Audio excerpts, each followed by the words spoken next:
두 번째로 탄핵을 당한 대통령이 됐습니다. 시장 반응 앞서 이재명 대통령은 대선 과정부터 재생에너지 확대 중요성 내년까지 합치면 38%에 육박한 지지를 받고 있습니다. 그렇다면 이제 설명을 했습니다. 예산안은 정부 자금을 내년 2월 30일까지예요. 임시로 연장하는 내용이 있기 때문에 대통령실과 안보실장, 정부회의에서도 한국형 SS에 굉장히 중요한 회의다 이렇게 말씀드리고요. 하나하나 제도 교수님께서 풀어주신 내용을 트렌드를 보면 돈이 보인다. 안녕하세요. 마켓나우 트렌드 속으로 김수현입니다. 여러분, 너무 그래도 반발 매수세가 강하게 들어오면서 낙폭을 회복했습니다. 코스피 코스닥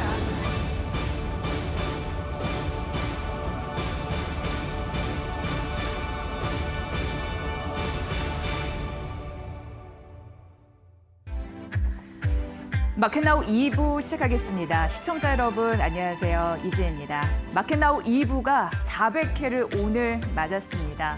그동안 시시각각 빠르게 변화하는 시장의 상황, 생생한 소식을 전하려고 노력을 했고 시청자 여러분의 실질적인 투자 전략을 전하기 위해서 앞으로도 최선의 노력을 다하겠습니다. 앞으로도 오전 10시에 시작되는 이데일리 TV의 마켓나우 2부 많은 관심과 성원 부탁드립니다. 그리고 코스피 4천 성공적인 안착을 마켓나우 2부가 응원하겠습니다.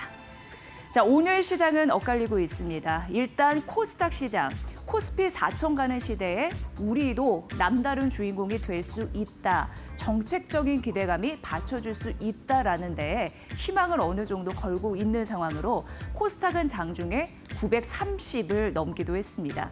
코스피는 장중에 삼성전자와 SK하이닉스가 상승 출발했지만 지금 약간 힘을 잃고 있는 상황이거든요. 그러니까 그 뚜렷한 명암이 오늘 좀 확연히 장 초반에 보이지 않나 싶습니다. 앵커 브리핑을 통해서 자세히 말씀드리도록 하겠습니다.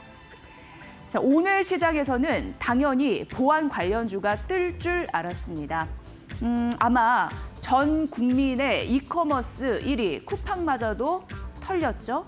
이런 부분에서 정보 유출 심각한 상황 때문에 정보 관련 보안주가 뜰 수밖에 없는 상황, 월요일 시장에 고스란히 반영해서 진행이 되고 있습니다. 3천만 건이 넘는 개인정보 유출입니다. 국민의 65%입니다. 3,370만 명이고요. 이름, 이메일, 휴대폰, 주소, 일부 주문 내역이 포함돼서 털렸다라고 합니다. 범인은 중국 국적을 가진 전 직원인데 해외 도피 정황이 있고요. 유출 정보를 가지고 협박을 해서 이것도 지금 수사에 나서고 있는 상황입니다. 그런데 5개월간 침해당했다라는 인지도 못했다. 이게 말이 되느냐. 보안이 너무 허술한 것이 아니냐. 이런 지금 비판이 나오고 있는 거고요. 지금 쿠팡은 정확한 보상안을 제시하지 못하고 있는 상황입니다. 경찰 수사 진행이 돼 봐야 알겠는데 규모는 더 커질 가능성이 당연히 있을 수 있습니다. 소비자들은 분노하고 있습니다. 집단 소송에 대한 움직임도 있을 수 있겠죠.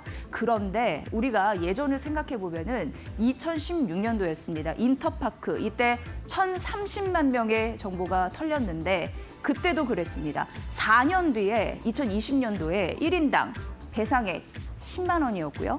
그리고 2014년도 카드 3사, 롯데, 농협, 국민 이거일 텐데 3사 유출됐는데 4년 뒤 2018년도에 1인당 배상액 10만 원.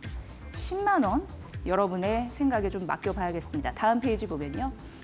자, 쿠팡 같은 경우에는 3분기 매출이 역대 최고치를 기록을 했습니다. 그러니까 당연히 우리나라 국내 1위 이커머스라는 얘기가 나오겠죠. 영업이익이 2,381억, 매출은 3분기 기준 13조 원을 넘겼습니다. 그러면서 외형 성장에 너무나 집중하고 정말 중요한 시장의 본질, 내부 통제는 너무 부실한 것이 아니냐라는 비판이 나오고 있는 거고 지금 쿠팡 같은 경우에는 경영 리스크가 지속적으로 논란거리가 되고 있습니다. 퇴직금, 미지급 논란으로 이미 경영진은 국감 소환 특검 대상이 되고 있는 상황이고 올해 물류센터에서도 사망 사건이 4건이나 발생을 했습니다. 기업의 책임이 무겁다고 할 수 있겠습니다. 이러다 보니까 국내에서는 보안 관련주가 튈 수밖에 없는 상황이고요. 물론 시총이 작아도 그 영향력은 오늘 상당합니다. 소프트캠프, 카티스 상한가 기록을 했고요. 사이버원, 지니어스 파수, 한사, 센즈랩이 상승하는 흐름들이 나타나고 있습니다. 보안주, 이런 해킹 사태가 나타날 때마다 들썩이는데 근본적인 취약점을 빠르게 해결을 해야 되지 않나 싶습니다. 아니면 두려워서 AI 시대를 살 수 있겠습니까? 라고 말씀드릴 수 있겠네요. 다음 페이지 만나보도록 하겠습니다. 오늘 코스닥이 강합니다. 장중에 930선 위로 올라서기도 했는데 정부가 코스닥 활성화 종합 대책을 아직 못 박은 것은 아니지만 시장은 어느 정도 기대를 하고 있고 이걸 기정사실화하는 흐름으로 이제 종합 대책 발표도 예정이 되어 있는 상황입니다. 코스닥 벤처 펜펀드 소득공제를 확대할 수 있는 그런 상황이고 연기금 같은 경우에도 코스닥에 좀 투자 좀 해라라고 하면서 비중을 좀 검토하고 있는 중이다. 이런 소식까지 나오고 있는 상황이고요. 코스피는 이미 장중에 그동안 4,000선을 넘기도 했는데 상대적으로 코스닥은 못 갔으니 코스피 4,000 시대 코스닥도 덩달아 가야지 앞으로 기분 좋은 장이 될 수 있을 것이다. 이중 구조 이런 부분을 개선을 해야 된다라는 목소리 좀 들을 수 있을 것 같습니다. LS증권에서는 대형주 중심으로 포트폴리오 유지는 우리는 유지한다라고 얘기를 했습니다. 그런데 단기적으로 봤을 때 코스닥 강세에 대응할 필요가 있다라는 얘기를 했습니다. 그러면서 대표적으로 수혜를 받을 수 있는 섹터가 2차 전지, 바이오, 로봇 섹터 되겠습니다. 그런데 이 중에서도 최근의 흐름을 보면은 로봇주가 정말 코스닥 수혜주로 상대적으로 더 탄력을 받아가는 게 아닌가. 오늘 시장에서도 그러거든요. 이게 다 얽혀 있다라고 보시면 될 것 같습니다.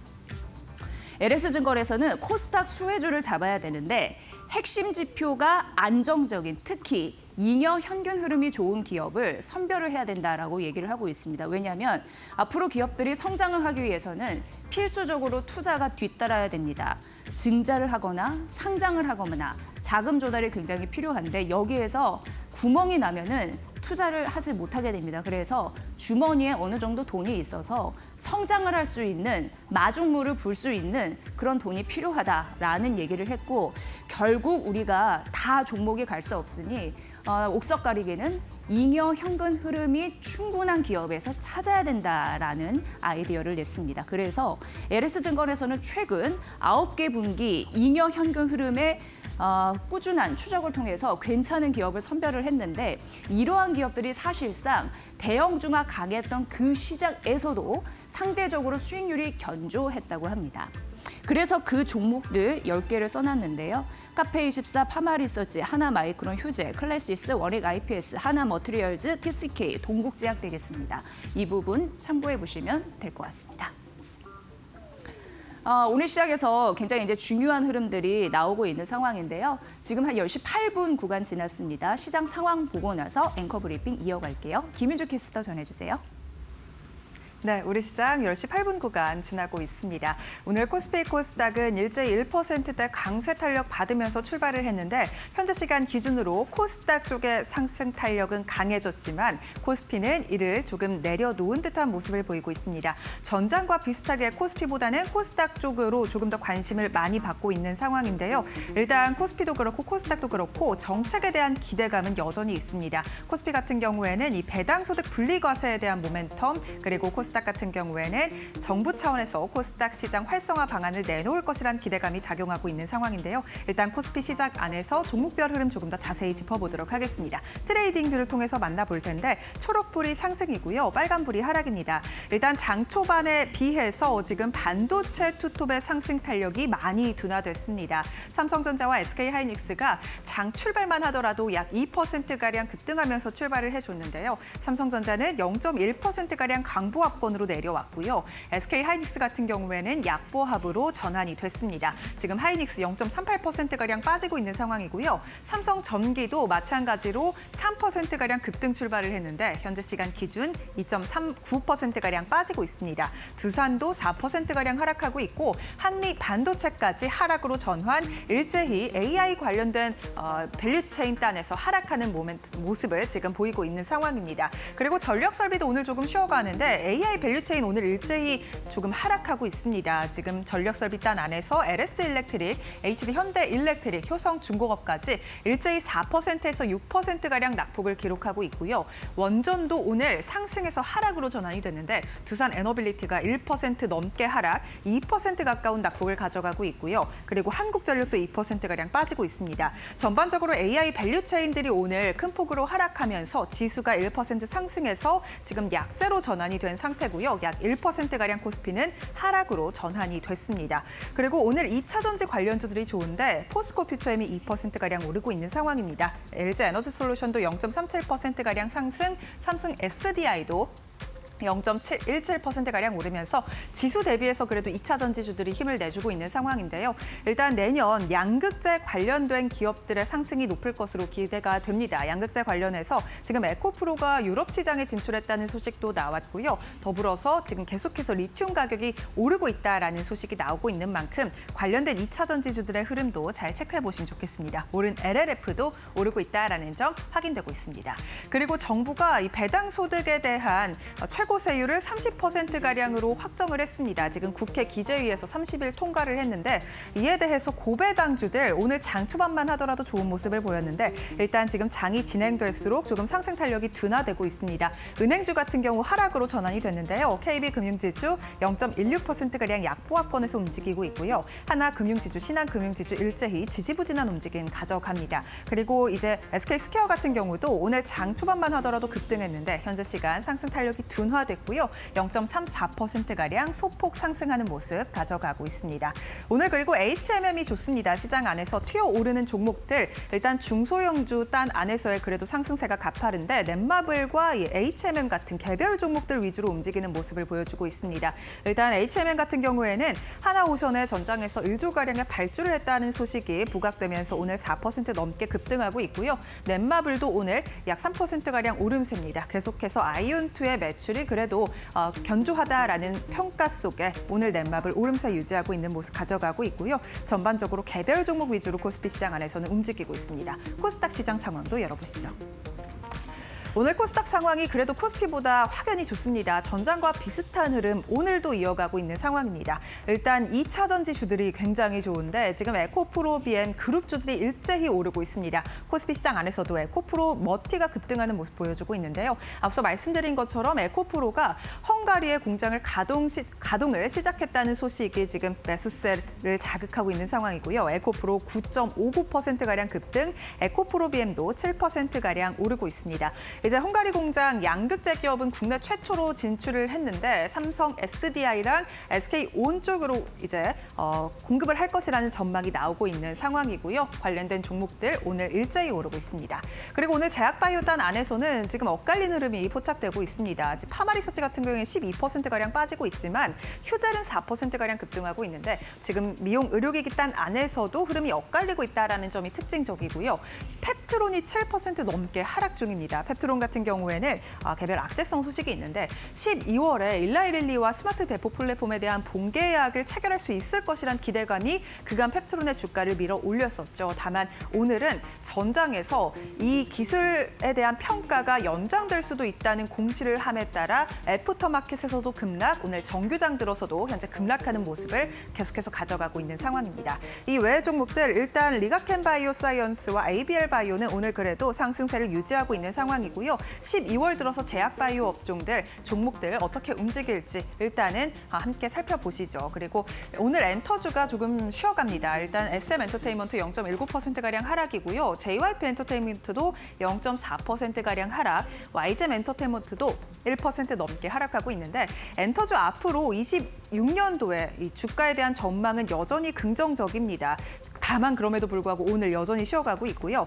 코스피 시장 안에서 하이브도 지금 빠지고 있는데 증권가에서 하이브에 대한 영업 전망치를 높여잡고 있는 상황이고요. 내년 매출이 1조 원을 넘어설 것이란 전망도 나왔습니다. 지금 뉴진스도 일제히 다 하이브로 돌아온 상황이고 이슈가 마무리가 됐죠. 그리고 BTS의 월드 투어 총 65회가량으로 내년 예정이 되어 있는데 이에 따라 매출이 급증할 것이란 전망이 나오고 있습니다. 다만 주가는 아직까지 힘을 받지 못하고 있는 상황이고요. 오늘 전반적으로 반도체 투톱도 쉬어가고 코스피 시장 안에서 반도체 소부장은 좋지 않지만 코스닥 시장 안에선 좋습니다. 이오테크닉스도 5% 넘게 오르고 있고 테크윙도 5%가량 급등 중이고요. 전반적으로 반도체 소부장 좋은 모습 보여주고 있습니다. 로봇주들은 오늘 일단 레인보우 로보틱스가 상승 탄력이 둔화됐고요. 하이젠 RNM도 마찬가지로 상승 탄력이 조금은 둔화가 됐습니다. 전반적으로 봤을 때 반도체 소부장 그리고 개인 같은 종목들 일단 개별 종목들의 상승 탄력이 강하게 붙고 있는 상황이고 코스피보다는 코스닥 쪽의 상승세가 전반적으로 좋은 상황입니다. 지수는 어떨지 지수 상황도 바로 열어보시죠.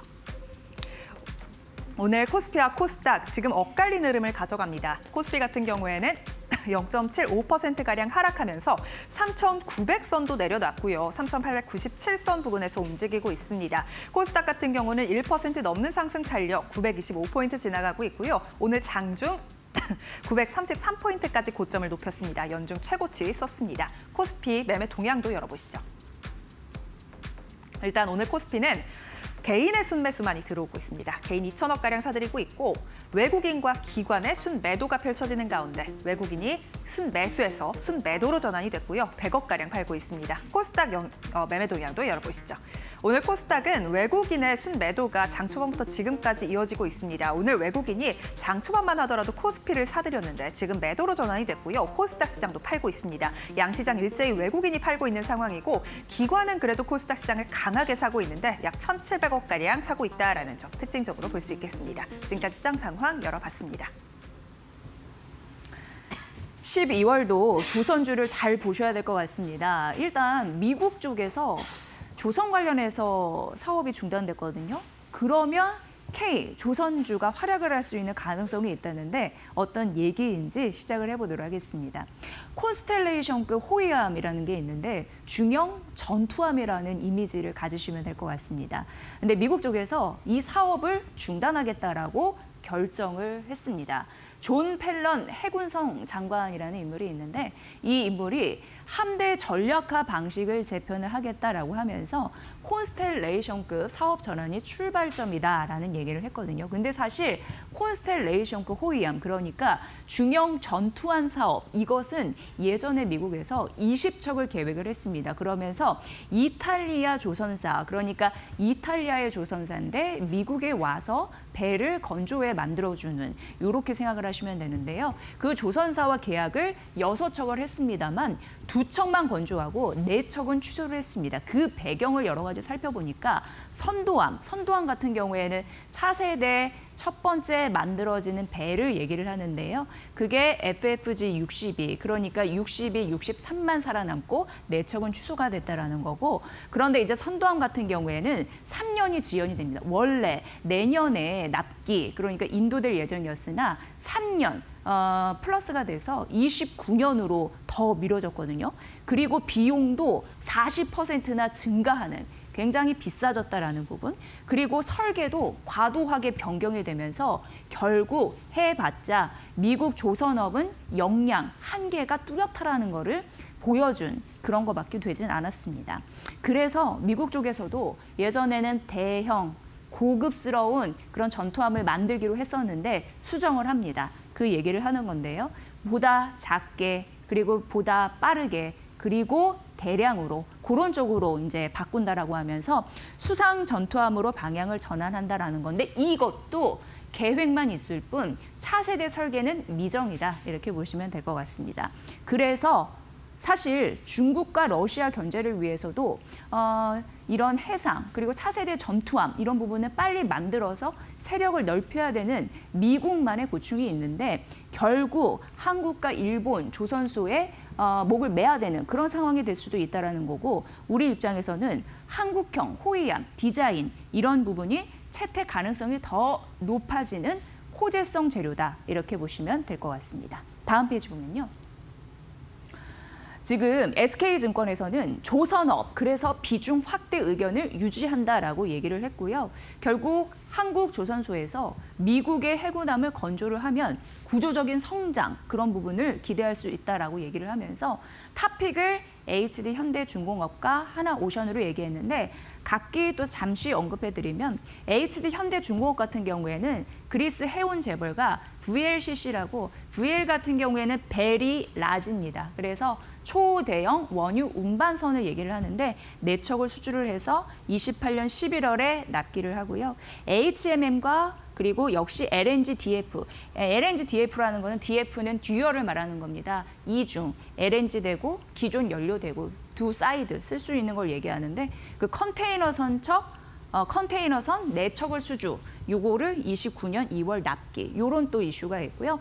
하나오션 같은 경우에는 역시 HMM과 계약이 있는데 역시 LNG DF 컨테이너선 8척 수주를 했고 폴란드 오르카 잠수함 사업에 대한 사실 기대가 있었습니다. 왜냐하면 여기가 최대 8조 사업이었는데 결국 떨어졌습니다. 여기는 스웨덴의 사브라는 데가 최종으로 이제 선정이 됐는데 어쨌든 폴란드 떨어졌으니까 하나오션은 캐나다, 중동, 다른 해외 함정 사업에 집중하겠다라는 계획이 있다고 합니다. SK증권은 조선주 비중 확대 그런 부분 유지했고 HD 현대중공업과 하나오션 탑픽이라고 제시했으니까 이 부분 참고해 보십시오. 네, 하나증권에서 12월은 은행주를 매수해야 되는데 강력히 제한한다. 비중 확대해야 된다라고 소리를 높이고 있는 상황입니다. 그 세 가지 결정적인 이유를 말씀드리겠습니다. 첫 번째는 사실 하반기 들어서 은행주가 가지 못했던 이유는 과징금에 대한 불확실성과 과징금에 대한 부담감 이 때문이었습니다. 그런데 첫 번째, 과징금 불확실성이 해소될 가능성 이게 있기 때문입니다. 과징금은 크게 두 가지로 나뉘는데요. 홍콩 ELS 불안전 판매입니다. 그러니까 ELS는 주가 연계 증권을 얘기를 하는데 제대로 고객에게 설명 안 해줬다라는 쉽게 얘기해서 그런 이슈가 있었습니다. 은행권의 과징금 사전 통보된 건 2조 원이었습니다. 그래서 KB 같은 경우에는 한 1조 원 정도였고 신한 2,500억 원, 하나 3천억 원 정도였는데요. 어쨌든 18일에 재재심 있거든요. 그런데 감경이 될 가능성이 있습니다. 왜냐하면 금융소비자법 개정이 되면서 경미한 위반이럴 때는 절반으로 깎아주고 우리가 내부 통제 개선에 최선을 다하겠다 이런 의지 표명해서 그게 좀 들어맞는다고 하면 최대 75%까지 감면을 해준다고 합니다. 그래서 사실상 홍콩 ELS 불안전 판매는 실제 부담이 1조 원을 크게 하회할 전망이다라는 데에 포커스가 좀 맞춰져 있고요. LTV, 주택담보대출 얘기하잖아요. 그러니까 대출 경쟁 고루하지 않고 짜고 치는 고스톱이었다라고 생각을 하면서 과징금을 때리려고 했었는데 공정위 제재심이 이견으로 결론이 나지 않았습니다. 추후 다시 개최될 예정인데 그래서 이게 은행주에는 긍정적인 신호다라고 얘기했습니다. 홍콩 ELS 불안전 판매 그리고 LTV 담합 의혹 과징금이 있었는데 어쨌든 이 요소들이 경감이 되고 미뤄졌으니 불확실성이 해소가 됐다라는 게 결정적인 이유 첫 번째 이슈고요. 두 번째 12월 은행주 강력 비중 확대의 결정적인 이유 두 번째는 배당주 매력입니다. 아시겠지만 여야가 배당소득 분리과세 관련 50억 초과 이거는 이제 신설해서 맞는 거거든요. 그리고 최고세율 약간 아쉽긴 합니다만 30% 적용에 이제 합의를 했습니다. 그런데 여기서 중요한 거는 KB, 신한을 봐야 된다고 하는데 아직까지 배당 성향이 낮다고 합니다. 그런데 세제 혜택을 앞으로 많이 받으려면 배당 성향을 쭉 올려야 됩니다. 그래서 앞으로 4분기 배당 확대의 가능성이 KB와 신한지주에 있다라고 이 증권사 하나증권에서는 봤습니다. 총 배당 성향 기대치가 오를 것으로 주주 환원율 같은 경우에도 시장 컨센서스를 웃돌 가능성이 있어서 긍정적이다라고 얘기를 했습니다. 세 번째 결정적인 이유는 밸류에이션 안정감, 주가가 그렇게 비싸지 않다라는 거를 얘기를 했습니다. 다음 페이지 만나보면요. 그래서 KB금융과 신한지주를 언급했는데 이게 목표 주가입니다. KB금융 17만 8천 원, 신한지주 11만 2천 원인데 KB금융 같은 경우에는 3분기 실적을 통해서도 어느 정도 펀더멘털을 재확인했고 어쨌든 앞서서 있는 여러 가지 의혹이 재재심 이후에 우려가 된다면 투자 심리와 그게 좀 개선이 되고 외국인 수급이 돌아올 것이다라는 가능성을 언급했고요. 신한지주 같은 경우에도 내년 총 주주 환원율이 50%를 상회할 가능성을 언급을 하면서 앞으로 이런 부분이 동일하게 해소가 된다면 외국인 매수 등판하면서 은행주는 랠리를 보일 것이기 때문에 지금 이 자리에서 은행주 비중 확대 권고한다라는 의견이었으니까 참고해 보시면 될 것 같습니다. 그리고 KB증권에서 삼성전자, SK하이닉스가 2차 상승기에 진입했다라는 얘기를 했습니다.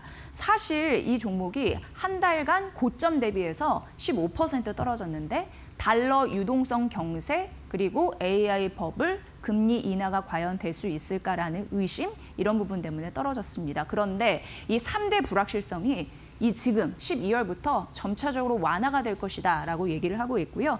그래서 반도체가 2차 상승 국면에 진입을 할 것이다. 진입을 했다. 이렇게 얘기를 하고 있습니다.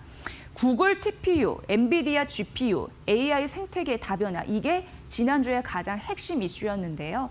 어쨌든 이러면서 HBM과 덩달아 서버 D램 같은 경우에는 탑재량이 늘고 그리고 구글 TPU에서도 지난주 많이 강조해드렸다시피 이제 AI는 추론으로 갑니다. 추론 영역에서 큰 폭으로 성장이 될 것으로 보이는데 덩달아 일반 서버 메모리 수요가 늘면서 내년 같은 경우에도 공급이 타이트하니까 수요가 많은데 이게 좀 그러면 가격이 강세가 지속이 되겠죠. 이게 유효하다라고 얘기를 했습니다. 그래서 내년 삼성과 SK하이닉스의 영업이익이 178조, 1년 새 세 자릿수 109% 성장을 하고 코스피 전체 영업이익 441조로 봤습니다. 그런데 삼성전자와 SK하이닉스의 비중이 40%를 차지할 것이다라고 하면서 역시나 삼성전자, SK하이닉스는 투톱 탑픽이라고 제시를 했습니다.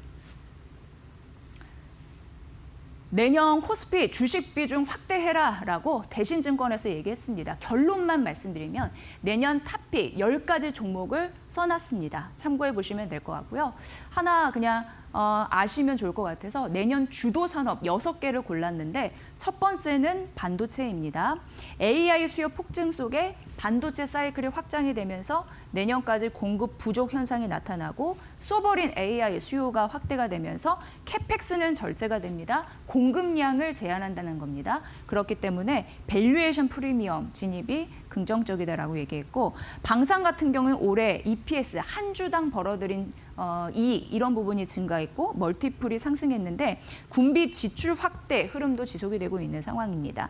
동유럽에서 이미 수주를 했는데요. 그럼에도 불구하고 러시아 우크라이나 전쟁 종전에 대한 이슈 있습니다만 계속 끝나지 않았습니다. 게다가 동유럽에서 재무장 논의 있고요. 중동 아프리카에서도 공동으로 개발하고 생산을 계약할 것이다라는 관심 높아지고 있고요. 게다가 내년 정부가 국방 예산을 66조 원 중 방위력 개선비에 11% 증액하겠다라고 얘기해서 이 정부 모멘텀도 있다라는 부분에서 두 번째는 방산이라고 얘기했습니다. 다음 페이지에서 만나볼게요. 지주인데요. 이건 이제 정부 정책.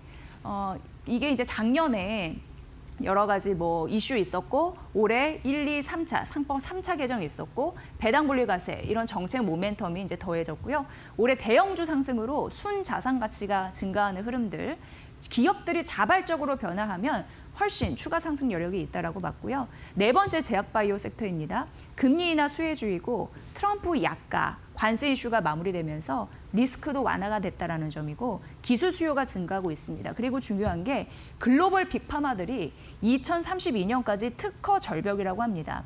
2032년까지 특허가 만료가 되면 예를 들어서 제네릭, 화학품 복제약이나 바이오시밀러, 바이오신약의 복제약이겠죠. 이런 부분이 많이 풀리기 때문에 이들에게는 좋지 않겠죠. 그래서 글로벌 빅파마에서 기술 수요가 늘 수가 있고 M&A 확대 의존도가 높아질 수 있습니다. 이거는 우리나라 K바이오의 중요한 또 모멘텀이 될 수 있기 때문에 제약바이오 내년 주식 비중 확대의 대표적인 산업으로 이름을 올렸고요. 또 미국이 중국을 규제를 강화하면서 우리나라 K 반사 이익 얻을 수 있습니다. 화장품 다섯 번째인데요. 3년간 중국 쪽 안 됐잖아요. 그걸 탈피해서 미국 시장 쪽으로 기울여서 어느 정도 성과를 냈는데 온라인에서 오프라인으로 이제 본격적으로 시장이 확대가 되면서 다시 주문하는 흐름들이 높아질 가능성이 있다고 합니다. 마지막으로 증권인데 금리 인하와 정책 모멘텀이 있는 대표적인 증권주이고 내년 상반기 거래대금도 올해 같이 좀 유지가 될 것이다. 4분기 같이 좀 유지가 될 것이라고 하고요. 그리고 여러 가지 딜이나 회사채 투자 수요 이런 부분도 증가하면서 긍정적인 효과를 가져다 줄 것이라고 하니까 이 6대 산업까지 10가지 종목 앞서서 말씀드렸고 잘 눈여겨보시면 좋을 것 같습니다. 네, 증권사에서는 여전히 대형주 강세 포트폴리오 유지해라라고 하면서 단기적으로 코스닥 또 비중 확대해라라는 전략을 오늘 아침에 내세웠습니다. 김태훈 이데일리 온 파트너는 오늘 시장에서 어떤 흐름을 읽었는지 궁금한데요. 여쭤보도록 하겠습니다. 파트너님 반갑습니다. 네, 안녕하세요. 네, 오늘 시장 어떻게 보세요? 네, 전반적으로 지난 주말 사이에 쿠팡이 대규모 고객 개인정보 유출 사건이 발생하면서 보안주에다가 매수가 많이 몰리고 있는 모습입니다. 하지만 아침에 개장 초에 이게 떠서 출발해가지고 차익 시장 매물이 나오면서 바로 주가가 좀 흘러내리는 모습인데요. 지금 4분기 때 특히나 이제 이 보안주들은 4분기 때 집중적으로 투자가 이루어지는 그런 종목이기도 합니다. 개전성을 갖고 있는데요.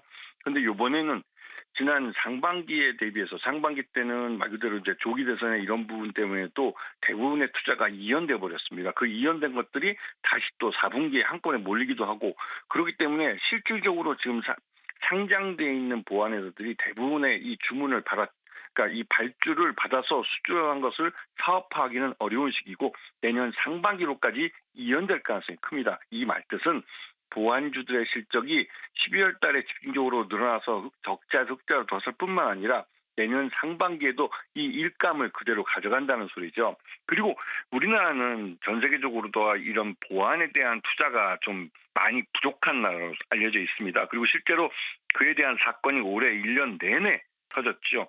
대형 기업들, 특히 이제 대기업이라고 할 수 있는 SK텔레콤이나 KT 같은 데서도 보안이 아주 철저한 회사로 알려져 있지만 이런 회사 다 뚫렸습니다. 그만큼 우리 한국 기업들은 보안에 별로 투자를 하지 않았죠. 사실 솔직히 말씀드려도 이 보안 관련해서 투자할 바에야 피해를 본 개인들에게 어떤 피해 보상을 소폭해 주는 것이 훨씬 더 이익이라고 기업들이 생각하기 때문에 이런 현상이 벌어진 건데요. 이런 문제 때문에도 이 보안주에 대한 투자를 정부가 강력하게 권고하고 있습니다. 이 말뜻은 이 지니어스나 한싹이나 센즈랩이나 모니터랩, 사이버원 같이 AI 기술이 발전하는 시대에 이런 보안주들이 수혜를 볼 것이라는 의미이죠. 그리고 로봇 관련주들이 여전히 강한 모습을 보이고 있습니다. 그중에서 특히 의료용 수술 로봇들 같은 경우는 확실히 수익성이 개선되면서 이 개선된 수익성이 주가에 반영되는 모습을 보이고 있습니다. 대표적으로 고용과 큐렉소, 미래컴퍼니 등 이런 종목들의 매수세가 몰리고 있는 모습을 볼 수가 있고요. 그리고 마지막으로 정부가 코스닥 시장 활성화 정책을 마련하겠다는 소식에 창투주들이 강한 상세를 나타내고 있는데요. 창투주들은 이 배당을 많이 주는 종목들입니다. 그러다 보니 연말에 가서는 배당주 펀드들의 러브콜을 많이 받죠. 여기다가 정부가 이 일자리, 특히 중소기업들이 많이 몰려있는 이런 기업들에 대해서 이 코스닥 시장 활성화를 통해서 자금이 흘러갈 수 있도록 하겠다고 하기 때문에 이런 부분 때문에도 이 창수주들이 수혜를 가질 기회를 많이 갖고 있습니다. 스틱 인베스트먼트나 LB 인베스트먼트, 미래에셋벤처, 에이티넘 인베스트먼트 같은 이런 종목들이 먼저 치고 나가고 있고 나머지 종목들이 뒤를 따라가는 형국이라 이 창투주 안에서 순환매도 생각해 보셔야 됩니다. 지금 시장은 실적이 좋아지고 정부의 정책의 수혜를 보는 종목들이 시장을 리드하기 때문에 지난 3분기까지 실적이 좋아지고 있는 종목들, 특히나 하반기 들어서 좋아지는 종목들 내 포트폴리오에 담아야 됩니다. 그리고 CES 2026이 곧 있으면 열리기 때문에 여기에 대해서 또 수혜를 받는 종목들을 내 포트폴리오에 담아 넣어야 될 그런 타이밍입니다. 네, 이제 창투사까지 나왔으니까 보아해야 할 섹터가 좀 참 많아졌나 이런 생각도 듭니다. 네. 자, 4분기 실적 굉장히 중요하다고 말씀해 주셨는데 특징주는 뭘 봐야 될까요?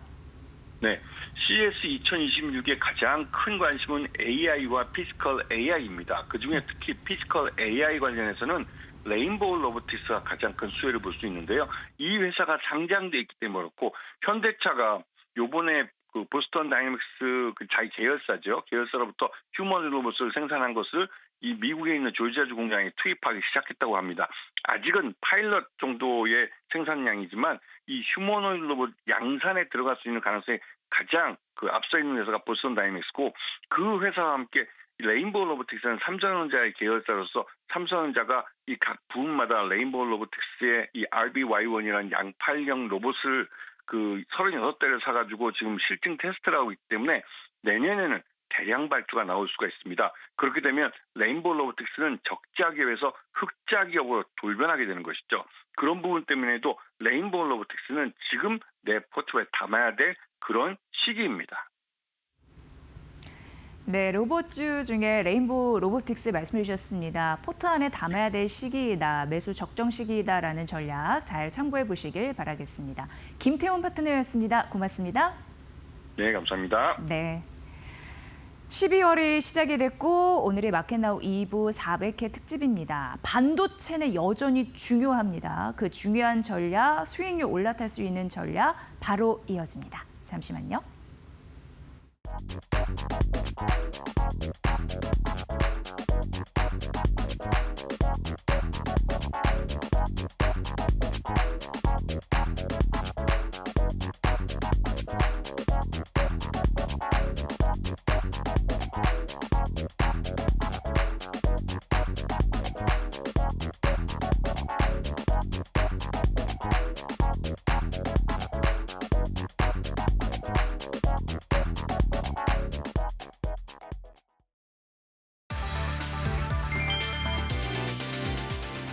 엔비디아의 독주를 막을 구글의 새로운 AI 칩 TPU가 등장했다. 하지만 정작 우승 건 SK 하이닉스였다. 그 이유는 세 가지다. 첫째, AI 칩 경쟁이 HBM 수요 폭발로 이어졌기 때문이다. GPU든 TPU든 최고 성능을 내려면 HBM이 필수다. 특히 구글의 최신 TPU는 이전 세대보다 훨씬 많은 HBM을 탑재하면서 시장 전체의 메모리 수요를 끌어올렸다. 둘째, SK 하이닉스는 AI 반도체 생태계의 양쪽 진영 모두와 긴밀한 파트너십을 구축했다.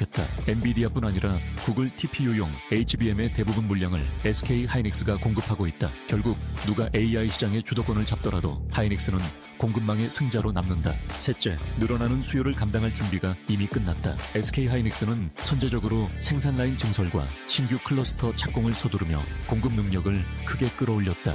AI 칩 경쟁이 치열해질수록 HBM의 전략적 가치는 더 높아진다. 기술력과 생산 역량을 모두 갖춘 SK 하이닉스가 이번 AI 전환기에서 진짜 승자가 될 수 있을지 시장의 시선이 쏠리고 있다.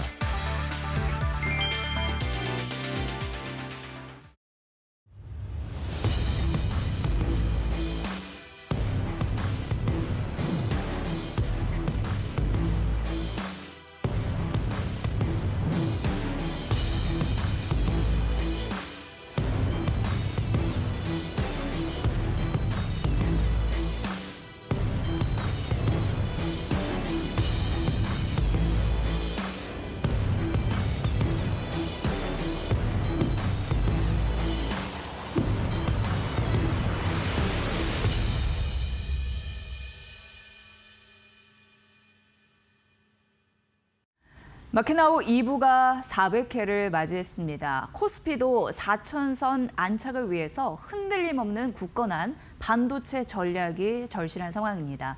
12월 오늘 첫 스타트입니다. 12월 역시 AI 그리고 반도체는 굉장히 시청자 여러분의 수익률에 도움이 돼야 되고 그 중심을 잘 잡아줘야 되는데 요즘 참 어떻게 가야 될지 혼란스럽다 하신 분들 계신 것 같습니다. 오늘 이 혼란스러움을 잘 정리정돈해 드릴 분을 모셨습니다. 인더스트리 애널리스트 이주환 박사님과 함께 말씀 나눠보도록 하겠습니다. 박사님 어서 오십시오. 네, 반갑습니다. 네, 반갑습니다. 엔비디아부터 좀 풀어가야 될 것 같습니다. 왜냐하면 엔비디아 시총이 몇 개의 국가를 제외하고 그 국가의 그 시총보다 훨씬 뛰어넘는 그런 잠재력과 그리고 데이터가 일단 갖고 있잖아요. 그 규모로. 그런데 지난주만 하더라도 구글 TPU와의 경쟁 이런 부분 때문에 말이 좀 많았습니다. 과연 이 둘이 경쟁이 될런지 그런 생태계 변화가 어디까지 좀 이끌어질 수 있는지 궁금한 대목인데 어떻게 보세요? 경쟁이라는 네. 표현보다는 네. 이제 좀 더 시장이 다양화되기 시작했다라고 보시면 될 그게 것 같고요. 맞을까요? 예. 왜냐하면은 결국에는 이제 구글이 작년에 이제 TPU 제품을 작년에 출시를 했거든요. 서비스를 일단 시범적으로 시작을 했어요. 네. 임대 서비스를 시작을 했는데 그러면서 이제 학술지에 본인들의 그 TPU에 대한 설명, 스펙, 퍼포먼스 같은 것들을 자세히 이제 자랑을 하기 위해서 예. 올렸는데 보면은 TPU가 이제 NPU 계열이거든요. 우리가 네. 뉴로몰픽 반도체라고 하는 그것으로만 구성을 한 게 아니고, 그러니까 본인들이 직접 설계한 이제 TPU, 보통 NPU라고 말을 할게요.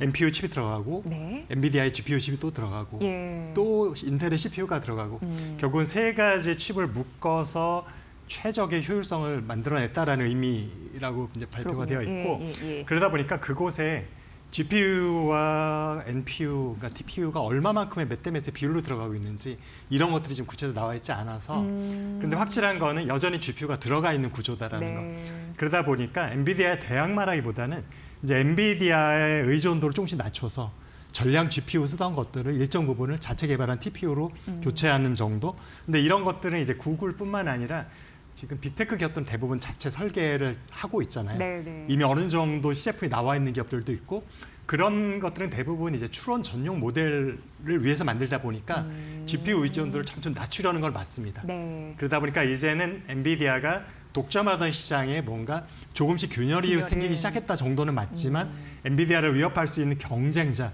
라이벌 구도 이런 정도까지는 아닐 것 같습니다. 예. 그래서 사실 이 이슈 있고 나서 이례적으로 젠슨랑 엔비디아 CEO가 구글의 성공은 축하하는데 이들도 우리의 고객사이다. 맞습니다. 이런 얘기를 했는데 박사님이 말씀해 주신 그 지점인 것 같습니다. 이게 사실은 예. TPU가 이제 NPU라고가 전반적인 네네. 시스템이니까 NPU를 개발하는 교수님들하고 얘기를 해보면 아직은 완성 단계가 아니래요. 아, 직접 개발해 보고 아직은 좀 더 예. 가야 될 섬월 산들이 있다. 예. 근데 지금 구글에서는 어떻게 그러면은 NPU 계열인 TPU를 이미 써서 상용을 하고 있느냐?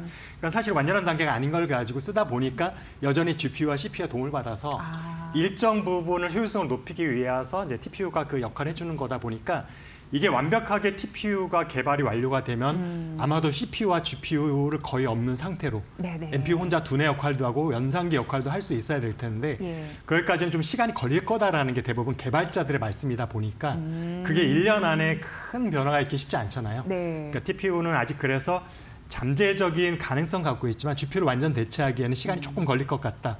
그런 면에서 젠슨랑 CEO가 말했던 것들은 너무 시장에서 앞서서 걱정을 하고 있는 것 같으니까 네. 당분간 GPU 고객들이 여전히 GPU를 쓸 거다라는 네. 자신감을 보인 것 같습니다. 네, 그러네요. TPU가 자체적으로 시도한 거는 긍정적인 점수를 줄 수 있는데 아직까지 홀로서기는 약간 부족한. 그래서 GPU나 CPU의 도움을 함께 받아야 되는 그런 상황이기 그렇죠. 때문에 네, 혼합해서 구성하는 단계입니다. 예, 단기간에는 이게 확 뒤집힐 거는 아니다. 그냥 경종을 울리는 정도. 예, 그리고 다른 데에서도 자체 칩 개발에 대해서 사활을 걸고 있으니까 그거는 이제 볼 문제. 그러니까 결국 박사님께서는 AI 생태계 저변이 확대되는 그렇죠. 예, 그런 정도로 인식을 해주셨습니다. 근데 지금 우리 입장에서는 엔비디아의 GPU나 구글의 CPU나 TPU나 이런 부분 어쨌든 HBM 그리고 메모리 생산에 이런 부분에 더 관심이 있는 거 아니겠습니까? 그렇죠. 한국 기업들 직접 AI 칩을 아직은 완성품을 내놓는 단계는 아니기 때문에 네네네. 결국에는 그 부분은 사실은 저희들 몇 가지 점검할 포인트는 있을 것 같아요. 제가 확인했던 그 논문에서 그러니까 GPU와 CPU와 NPU를 결합해서 만들었다는 얘기는 있지만 메모리를 어떻게 썼다는 얘기는 없는데 네네네.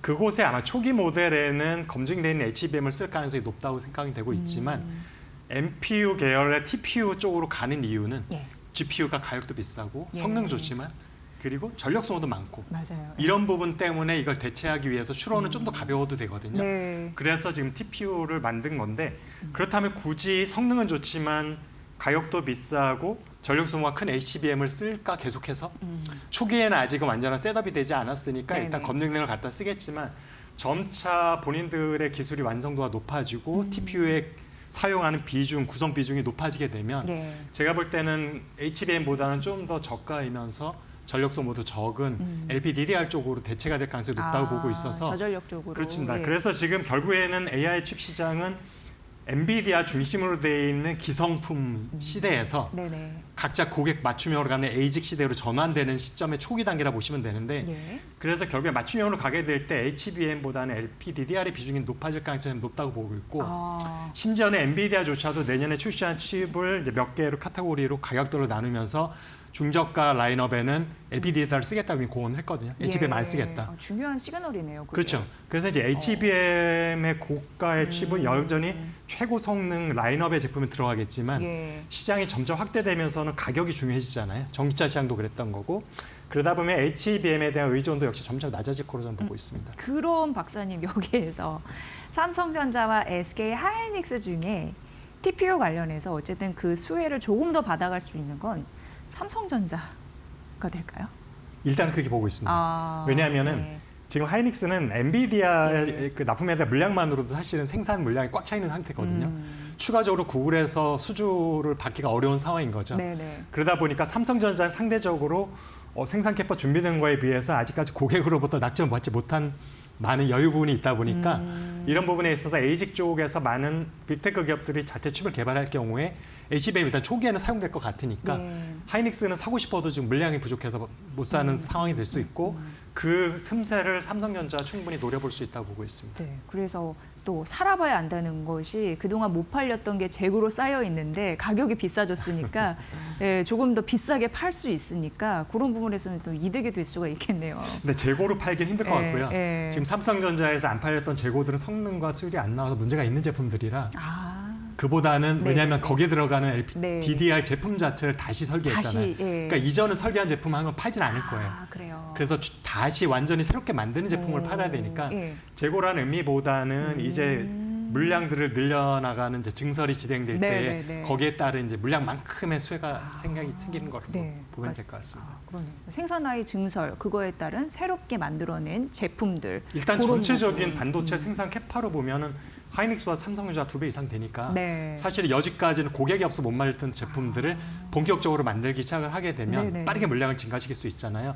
그런 면에 있어서 여전히 총 영업이익이나 영업이익률은 내년에도 하이닉스가 높겠지만 예. 1위 자리에 있겠지만 현재 수준에서 누가 많이 증가하느냐 증가 폭으로 보면 삼성전자 쪽이 좀 더 손을 들어주고 싶다라는 내년이 될 것 같습니다. 네, 박사님 얘기를 들어보니까 그동안 좀 궁금증이 풀리는 대목이 있는 것 같습니다. 자, 그렇다면은 최근의 흐름을 보면요. 외국인이 반도체 섹터에서 팔아치우는데 개인들이 끊임없이 담는 그런 흔들이 나타나고 있습니다.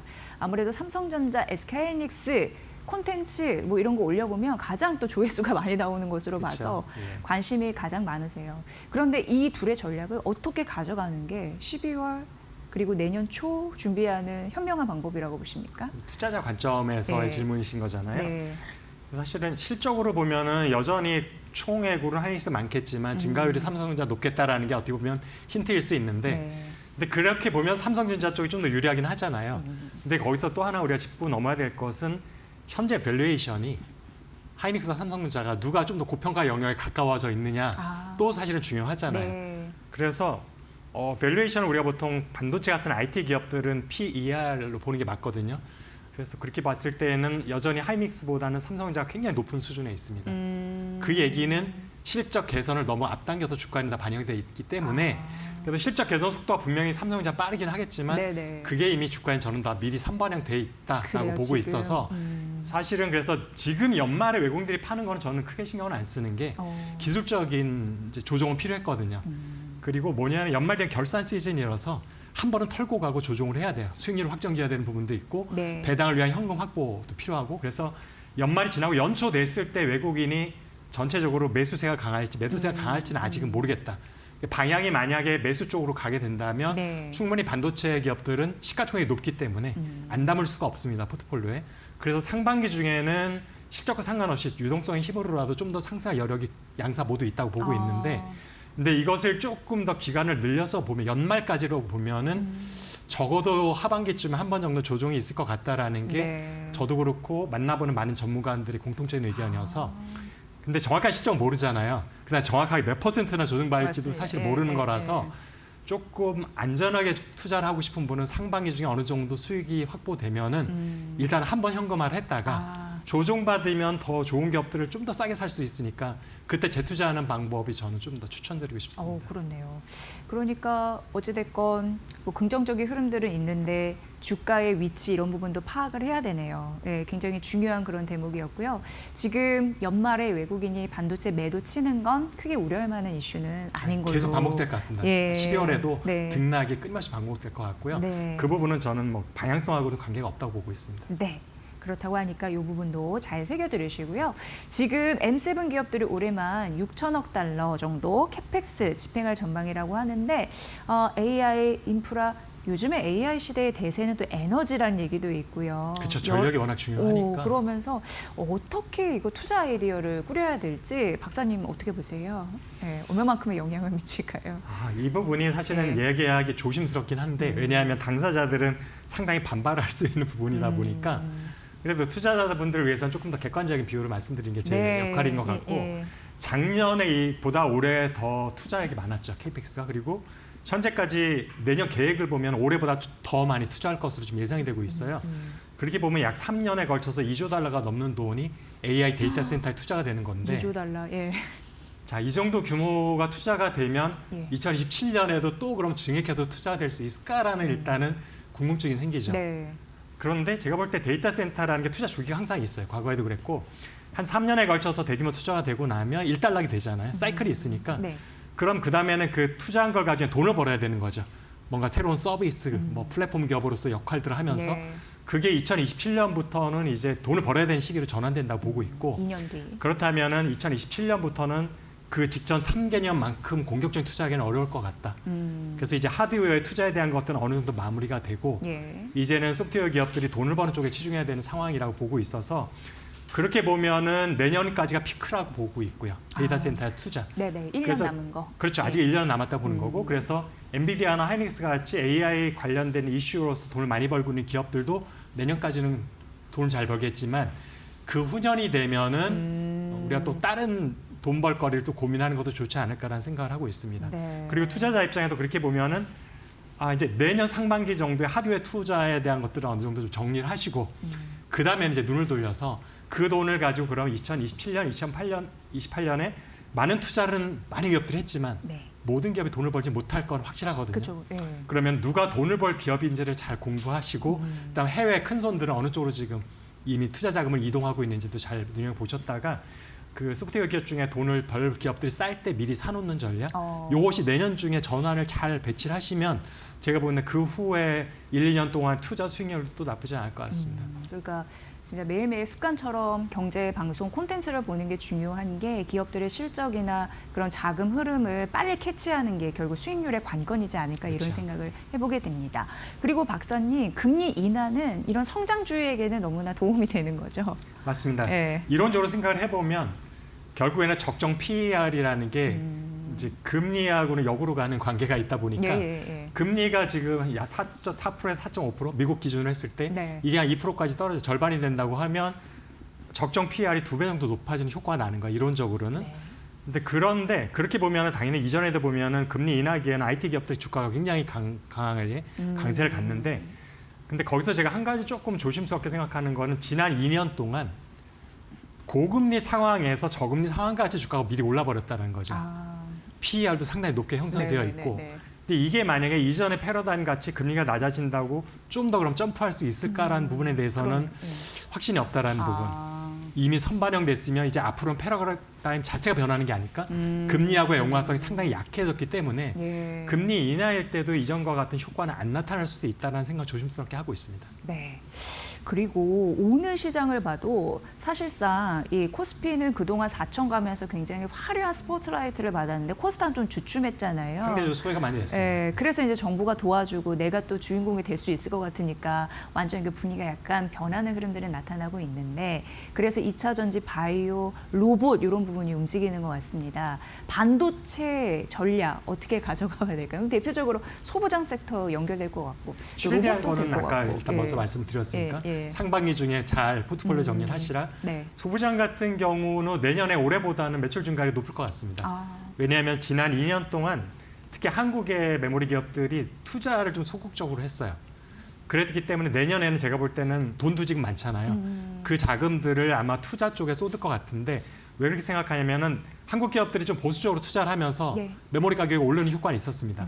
그래서 수익성에는 도움이 됐지만 그 사이에 중국은 여전히 증설을 했거든요. 네. 시장 점유율이 빠르게 높아지고 있어서 이걸 그대로 두면은 또 이거 잠재적 위험이 될 수 있기 때문에 내년에는 제가 볼 때는 시장 점유율을 잃지 않기 위해서라도 투자를 공격적으로 할 가능성이 높게 되고요.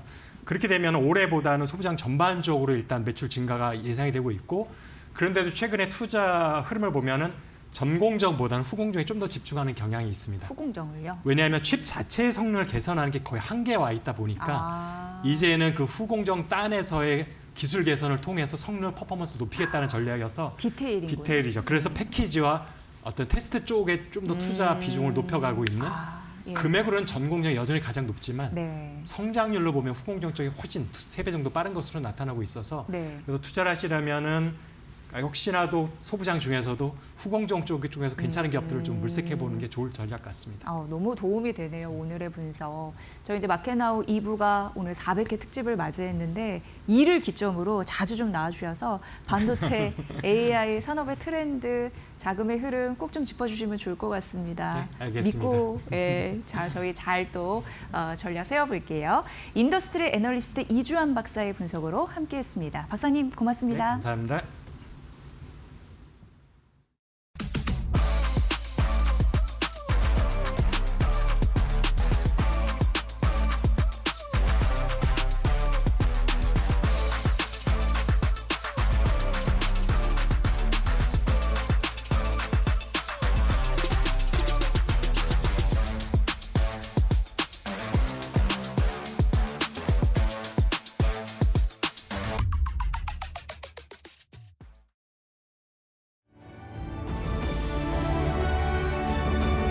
이제 헌정사상 9번째로 탄핵을 당한 대통령이 됐습니다. 시장 반응 앞서 이재명 대통령은 대선 과정부터 재생에너지 확대 중요성을 지난 38%에 육박하는 지금이 갖고 있습니다.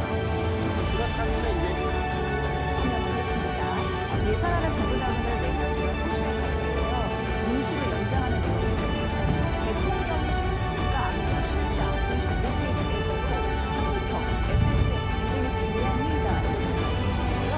하나하나 제도 교수님께서 풀어주신 내용을 트렌드를 보면 돈이 보인다. 안녕하세요. 마켓나우 트렌드 속으로 김수현입니다. 여러분, 그래도 단발 매수세가 강하게 들어오면서 낙폭을 회복했습니다. 코스피 코스닥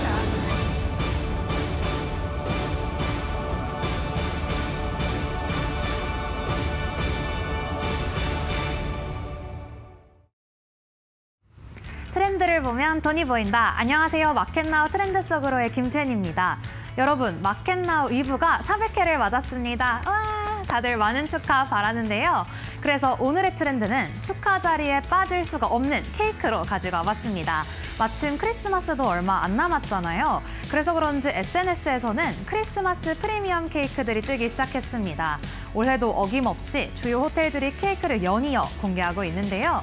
우선 가장 눈에 띄었던 건 가격입니다.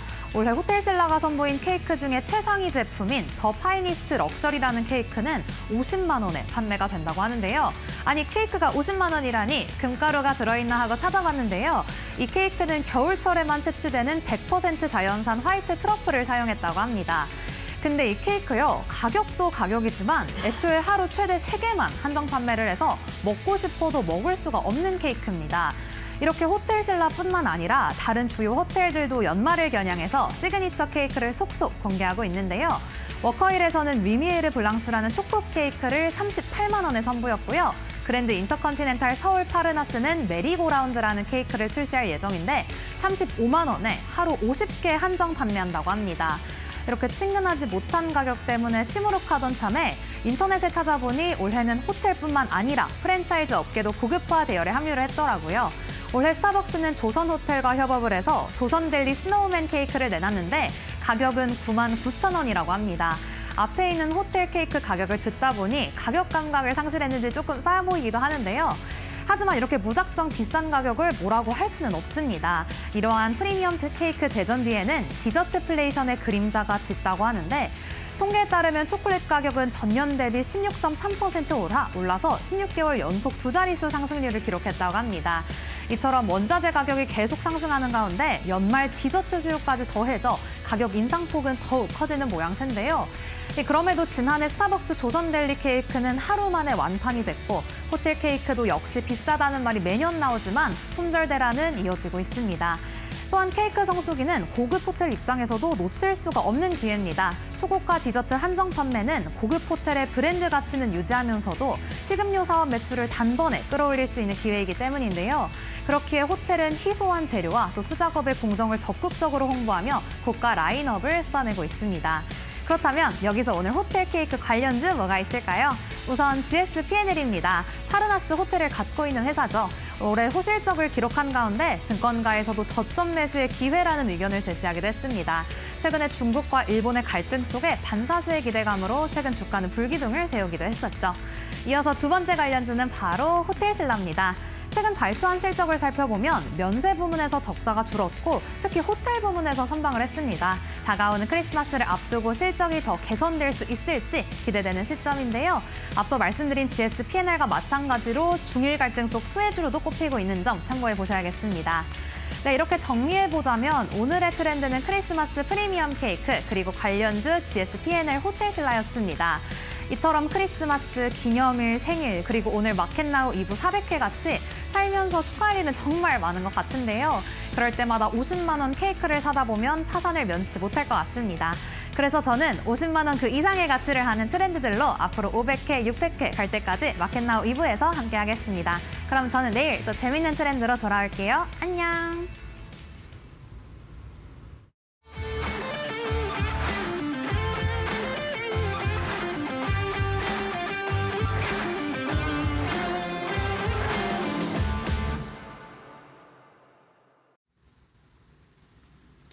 안녕하세요. 마켓마블 신일섭입니다. 야, 벌써 400회를 맞이했다고요? 대단합니다. 자, 여러분들 여기서도 느끼실 수 있겠죠. 하루하루 데일리로 하는 게 얼마나 중요한 것인가. 지금부터라도 하루에 하나씩 뭐를 실천해 보십시오. 400일이 지나고 나서 얼마나 많은 것을 이룰 수 있겠습니까? 맨날 뭐 이럴 때마다 기념일마다 이런 생각을 하지만 또 작심삼일로 끝나곤 합니다. 하지만 작심삼일을 여러 번 모아보시기 바랍니다. 오늘부터라도. 자, 오늘 지금 삼성전자랑 알테오젠을 준비했는데요. 400회 특집으로 이번 주에 그 5일 동안 시가총액 1위부터 5위까지 코스피 시가총액 1위부터 5위, 코스닥 시가총액 1위부터 5위를 한번 둘러보는 시간을 가졌으면 좋겠다는 생각에 준비를 했습니다. 자, 왜냐하면 자, 미국 시장을 보세요. 물론 저도 반성합니다. 옛날에 그랬어요. 국내장이 워낙에 못 나가고 맨날 박스피에 갇혀 있고 우리나라 기업들이 미국 기업하고 비교하니까 되게 볼품없이 보이더라고요. 그래서 되게 패배주의 같은 거 젖어 있었거든요. 저도 뭐 게시판에도 항상 그런 거 많이 있었잖아요. 근데 미국장 옛날에 보시면 니프티 50, 뭐 빵주, 최근에 매그니피센트 7, 파인 9, 뭐 MI5 이런 종목들 별칭 붙은 것들이 있죠. 뭐 그게 뭐 짐 크레이머가 붙였느니 뭐 또 다른 그 증권사에서 붙였느니 있는데 그런 것들이 지금 이 통용되는 것들이 있는데 물론 매그니피센트 7이라고 해서 그 막 전부 다 지금 매력적인 지금 현재 시점에서 뭐 전부 다 매력적인 게 아니라 매력적이지 않게 보이는 것들도 몇 개 있잖아요. 그런데 중요한 건 뭐냐면은 그런 것들이 집단을 형성해서 굉장히 시장을 떠받들고 그다음에 시장의 수급을 강화하는 데 도움이 되는 겁니다. 그래서 우리나라가 뭐 무슨 뭐 7이니 뭐니 8개니 9개니 뭐 모자랄 수 있을지언정 우리나라도 그런 매력적인 어떤 집단을 강제로라도 형성해야 되지 않은가. 그리고 지금은 충분히 매력적인 게 많이 생겼습니다. 그렇죠? 지금 코스피도 마찬가지고 코스닥도 마찬가지고 굉장히 매력적이고 지금 K자 붙은 것들이 세계에서 1위를 하는 섹터들이 많아지고 있잖아요. 그래서 우리나라도 그런 매그니피센트 7이든 매그니피센트 5든 그런 식으로 지금 집단을 형성해서 가야 코스피 뭐 5천, 6천, 코스닥 1,000, 1,200 뭐 이게 달성이 가능하다고 생각이 됩니다. 그래서 충분히 5개 종목은 매력적인 종목을 뽑아낼 수 있지 않을까 이런 생각이 들고요. 그리고 뭐 우리나라는 좀 미국하고 틀려서 코스닥이 나스닥을 벤치마킹 했지만 그렇죠 닥으로 끝나잖아요. 나스닥을 벤치마킹 했지만 승강제 개념으로 다 코스피로 이전하려고 하니까 지금 알테오젠도 코스피로 이전하려고 하잖아요. 그 전에 셀트리온도 갔었고 하나투어, NC소프트 다 갔죠.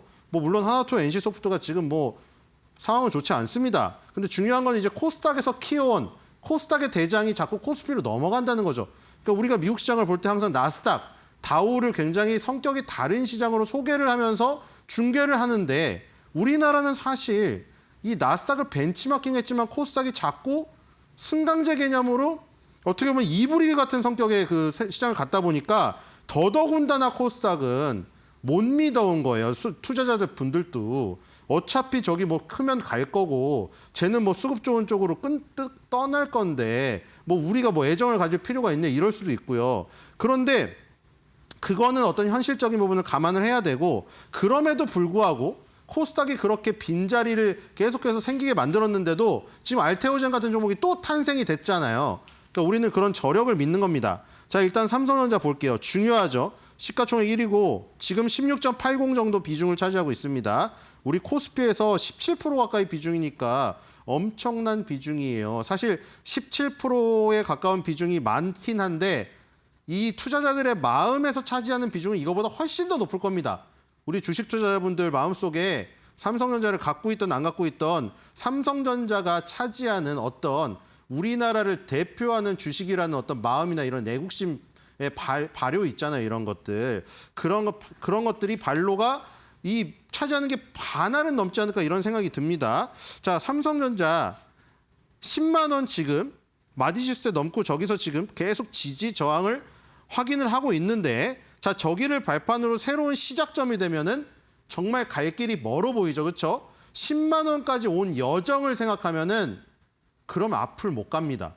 그렇죠? 5만 원에서 10만 원을 온 그 어떤 굉장히 막 별일이 다 있었잖아요.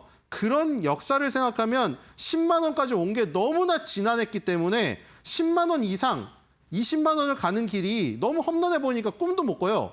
근데 10만 원을 그냥 산에 초입, 이제 배낭을 메고 집에서 출발하고 얼마 되지 않아서 물병을 정비하면서 산 입구를 들어서는 그런 초입으로 10만 원을 생각한다면은 정상이 아직 까마득히 보이지도 않는 수준이겠죠. 자, 그런 마인드를 가질 필요가 있지 않나 이런 생각이 들고요. 자, 개요를 좀 보겠습니다. 저번에 개요를 한번 봤는데 자, 69년에 설립되었고 자, 지금 뭐 이병철 회장님은 돌아가셨지만 그리고 이건희 회장님도 돌아가셨지만 옛날에 그런 역사들이 요즘에 유튜브가 굉장히 활발하기 때문에 계속 그 밈도 나오고 옛날의 자료들이 막 나오죠. 뭐 이건희 회장님이 휴대폰을 불태우면서 싹 다 바꿔야 한다. 뭐 이런 정신이 요즘에 없다. 뭐 이러면서 근데 사실 그쵸 그런 정신을 받는 게 중요하지. 이재용 회장님이 요즘 같은 시대에 운동장에다가 휴대폰을 쌓아놓고 불태우는 그런 퍼포먼스는 요즘 스타일은 아닌 것 같아요. 솔직히 말해서. 그렇다고 해서 이재용 회장님이 그런 정신을 안 이어받은 건 아닌 것 같습니다. 제가 보기에. 아닌 것 같고. 자, DX 부분 9개, DS 부분 5개입니다. 자, 이게 지금 주력이죠. LG전자도 그렇고 익스피어리언스라는 고객 경험을 굉장히 중시하다 보니까 자꾸 X를 넣더라고요. 디바이스 익스피어리언스죠. 근데 X가 무음이잖아요. 그래서 이 익스피어리언스 경험을 중시해서 고객의 어떤 경험, 그러니까 옛날에 휴대폰이나 노트북 이런 것들인데 고객이 어떻게 경험하느냐 거기에 초점을 맞춰서 다 저런 식으로 바꾸고 있다고요. 디바이스 솔루션 이쪽 부분이 이제 반도체 부분이죠. 자, 그다음에 SDC 같은 경우는 삼성 디스플레이가 저기 들어와 있는 거고 하만 자회사 2개가 저렇게 들어와 있는 겁니다. 근데 지금 가장 중요한 건 사실 이 2개겠죠. DX 부분 TV, 냉장고, 스마트폰.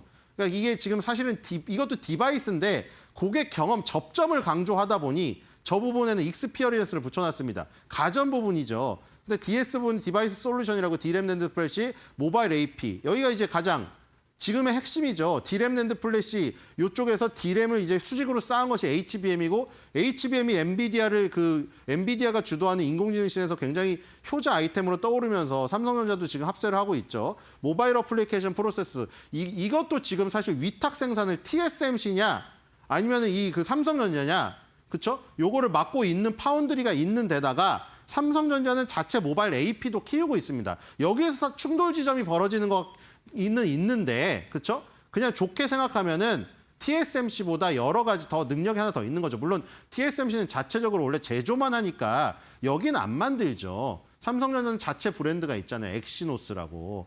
지금 모바일 AP 쪽에서 퀄컴의 스냅드래곤이랑 경쟁을 해야 되거든요. 그럼 퀄컴이 스냅드래곤을 만들고 지금 삼성전자 엑시노스랑 AP에서 경쟁을 하는 입장에서 퀄컴이 삼성전자 파운드리에 맡기기가 그렇죠. 여러분들. 퀄컴의 스냅드래곤 설계도를 삼성전자 파운드리에 넘겼어요.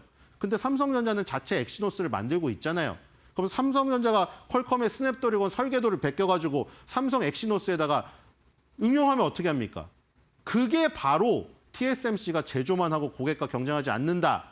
그 지점에서 삼성전자와 차이가 있는 거예요. 그런 태생적인 차이 때문에 삼성전자 파운드리가 크지 못하는 그런 부분도 분명히 있습니다만 잠재력도 분명히 있습니다. 그렇죠? 그런 부분이 있고요. 그리고 2025년도 상반기 전년 동기 대비 연결 기준 매출액 5.3% 증가했고 영업이익은 33.4% 감소를 했네요. 영업이익이 안 좋았고 단기 순이익도 20.3% 감소했습니다. 자, 순이익단에서 문제가 좀 있어요. AI의 서버의 견조한 수요로 서버용 D램과 SSD 수요가 증가했고 선단 공정, 최첨단 공정을 얘기하는 겁니다. 선단 공정이란 거는 캐파 전환으로 D램, 레거시 제품 공급이 축소되어 가격 상승이 나타남. 그러니까 이게 무슨 얘기냐면 아까 그 얘기예요. D램을 수직으로 쌓은 게 HBM이니까 HBM이 갑자기 하늘에서 뚝딱 내려온 게 아닙니다. D램을 비스켓을 쌓듯이 위로 쌓은 거죠. 결국 D램이 일로 빠져나가는 거잖아요. D램이 최첨단 공정, 캐퍼시티 쪽으로 빠져나가니까 레거시, 그러니까 D램을 얘기하는 D램이나 낸드 플래시 이쪽 제품 공급이 축소가 되는 거예요. 그러다 보니까 정통 D램이 지금 가격 상승이 나타나는 상황이죠. 하반기에 AI 서버 수요 견조세가 지속될 예정이고 PC와 모바일은 계절적 수요. 그쵸? 지금 뭐 미국에서도 나왔잖아요. 블랙 프라이데이, 뭐 사이버 먼데이, 무슨 뭐 크리스마스 시즌, 연말 그때 이제 신학기 수요랑 맞춰져 가지고 PC 모바일 수요가 큽니다. 애플 아이폰도 지금 중국에서 17이 잘 팔리고 있다며요. 그런 것들이 연말에 굉장히 할인을 많이 하고 신학기 수요 맞이해서 학생들한테 판촉을 많이 해요. 그때 노트북도 새로 구매하고 엄마한테 계속 요구해가지고 휴대폰 한다 얻어내고 그런 거예요. 그래서 계절적 수요가 보통 4분기에 오고 온디바이스 AI 이거는 이제 온디바이스 손에 들고 있는 우리 이제 휴대폰이라던가 노트북 집에서 일하는 로봇 청소기 이런 데도 이제 AI가 탑재가 됩니다. 그런 쪽에도 이제 점점 더 똑똑한 반도체가 탑재가 되다 보니까 삼성전자가 지금 활약할 수 있는 공간이 또 늘어나고 있죠. 자, 그래서 지금 상반기에 영업이익과 당기순이익이 마이너스 난 부분 저런 것들을 지금 만회할 수 있을런가가 지금 3, 4분기의 초점인 것 같습니다. 자, 이 뉴스 하나 볼게요. 자, 10만 원 지키고 있습니다. 지금 현재. 자, 텐서 처리 장치 나왔죠. 지금 저 TPU 저게 지금 이슈 가장 큰 거 아닙니까? 미국에서. 그래서 구글의 TPU가 뭐 엔비디아가 독주해온 인공지능 칩 시장에서 뭐 그걸 두들겨서 이제 뭐 균열을 낸다 뭐 이런 얘기 계속 들으셨죠. 자, 그래서 지금 그러면은 우리나라에 어떤 영향이 있는가? TPU 생태계에서 엔비디아 GPU 시장의 3강 구도가 형성된 거랑은 달리 미국 마이크론에서 경쟁이 한번 밀렸다. 그다음에 삼성전자 SK하이닉스의 2강 체제를 구축할 것이라는 관측이 있다. 그러니까 지금 우리나라에겐 좋은 거죠. TPU 생태계가 지금 더 커지면 마이크론보다는 우리나라 2개 업체가 훨씬 더 좋다. TPU 1개에 6개에서 8개 HBM이 탑재된답니다. 자, 그래서 엔비디아 외에 새로운 성장축이 확보될 것이라는 겁니다. 그러니까 지금 엔비디아 GPU가 TPU에 완전 밀리고 이런 게 아니라 서로 상호 보완제라는 거죠. 그리고 구글조차도 엔비디아의 GPU를 가장 많이 사는 고객임을 잊지 말아야 됩니다. 그러니까 구글의 TPU가 하는 역할과 엔비디아의 GPU가 하는 역할이 따로 있는 겁니다. 엔비디아는 범용으로 여러 가지 일들을 하고요. 이 TPU는 한 가지 일만 파는 애예요. 그렇기 때문에 그것들이 겹치는 부분도 있지만 완전히 겹쳐서 하나가 배제되는 건 아닙니다. 그러니까 삼성전자 SK하이닉스에게는 오히려 하나의 수요가 더 탄생되는 거죠. 그렇게 보시면 될 것 같고요. 자, 커뮤니티 보겠습니다. 10만 원 절대 지켜라고 하고 있고요. 자, 그리고 아까 전에 이제 구글 TPU 1위 공급 3전임 뉴스를 어떤 분이 링크를 해놨어요. 왜냐하면 지금 증권사마다 틀린데 구글의 TPU에 SK하이닉스의 비중이 HBM이죠. 삼성전자 HBM 비중보다 높다. 이런 뉴스가 몇몇 있었고 저게 하나의 단독 뉴스가 구글 TPU 1위 공급사는 삼성전자이다. 지금 60% 이상 공급된 게 확인됐다. 그래서 저분이 이제 링크를 해놓은 겁니다. SK하이닉스가 HBM에서 그 구글에 납품하는 HBM 비중이 높다. 이 얘기를 반전시키는 뉴스가 나왔기 때문이죠. 자, 단타 맛집이 되어버렸네. 자, 지금 아까 10만 원 밑으로 깨지기도 했었던 것 같은데 계속 왔다 갔다 하니까 이제 단타 맛집이 되어버렸네. 얘기 나오고 있고요. 어렵다 내 손가락을. 뭐 지금은 여러분들 10만 원이라는 마이주스 때 6자릿수죠. 5자리에 있다가 6자리에 간 것만으로도 그 심리적인 저항선이 있는 겁니다. 9만 원이냐 10만 원이냐. 우리가 90점에서 100점을 넘기 힘들듯이 똑같습니다. 자, 그리고 그래서 지금 왔다 갔다 하는 거예요. 10만 원 절대 지켜. 자, 또 9만 전자냐? 어휴, 이번 주가 줍줍의 최고 단타대회 시작했구나. 자, 그러니까 지금 갈림길이어서 그런 겁니다. 한번 길을 열고 만약에 자리를 잡으면 쭉쭉 뻗어요. 지금 제 생각에는 10만 원이란 마디지수를 돌파해서 처음으로 올라선 다음에 완전히 이쪽에 있는 매물을 소화하기 위한 과정이라고 생각해주면 편할 것 같아요. 삼성전자 하루 이틀 할 거 아니고 그렇게 생각하시면 될 것 같고요. 자, 코스닥으로 넘어가겠습니다. 자, 화제의 지금 기업이죠, 역시. 곧 있으면 삼성전자와 같은 장소에서 만날 것 같은데 알테오젠입니다. 자, 도대체 알테오젠이 어떻게 저렇게 성장을 했는가에 대해서 지금 모든 바이오 기업이 연구를 하고 있습니다.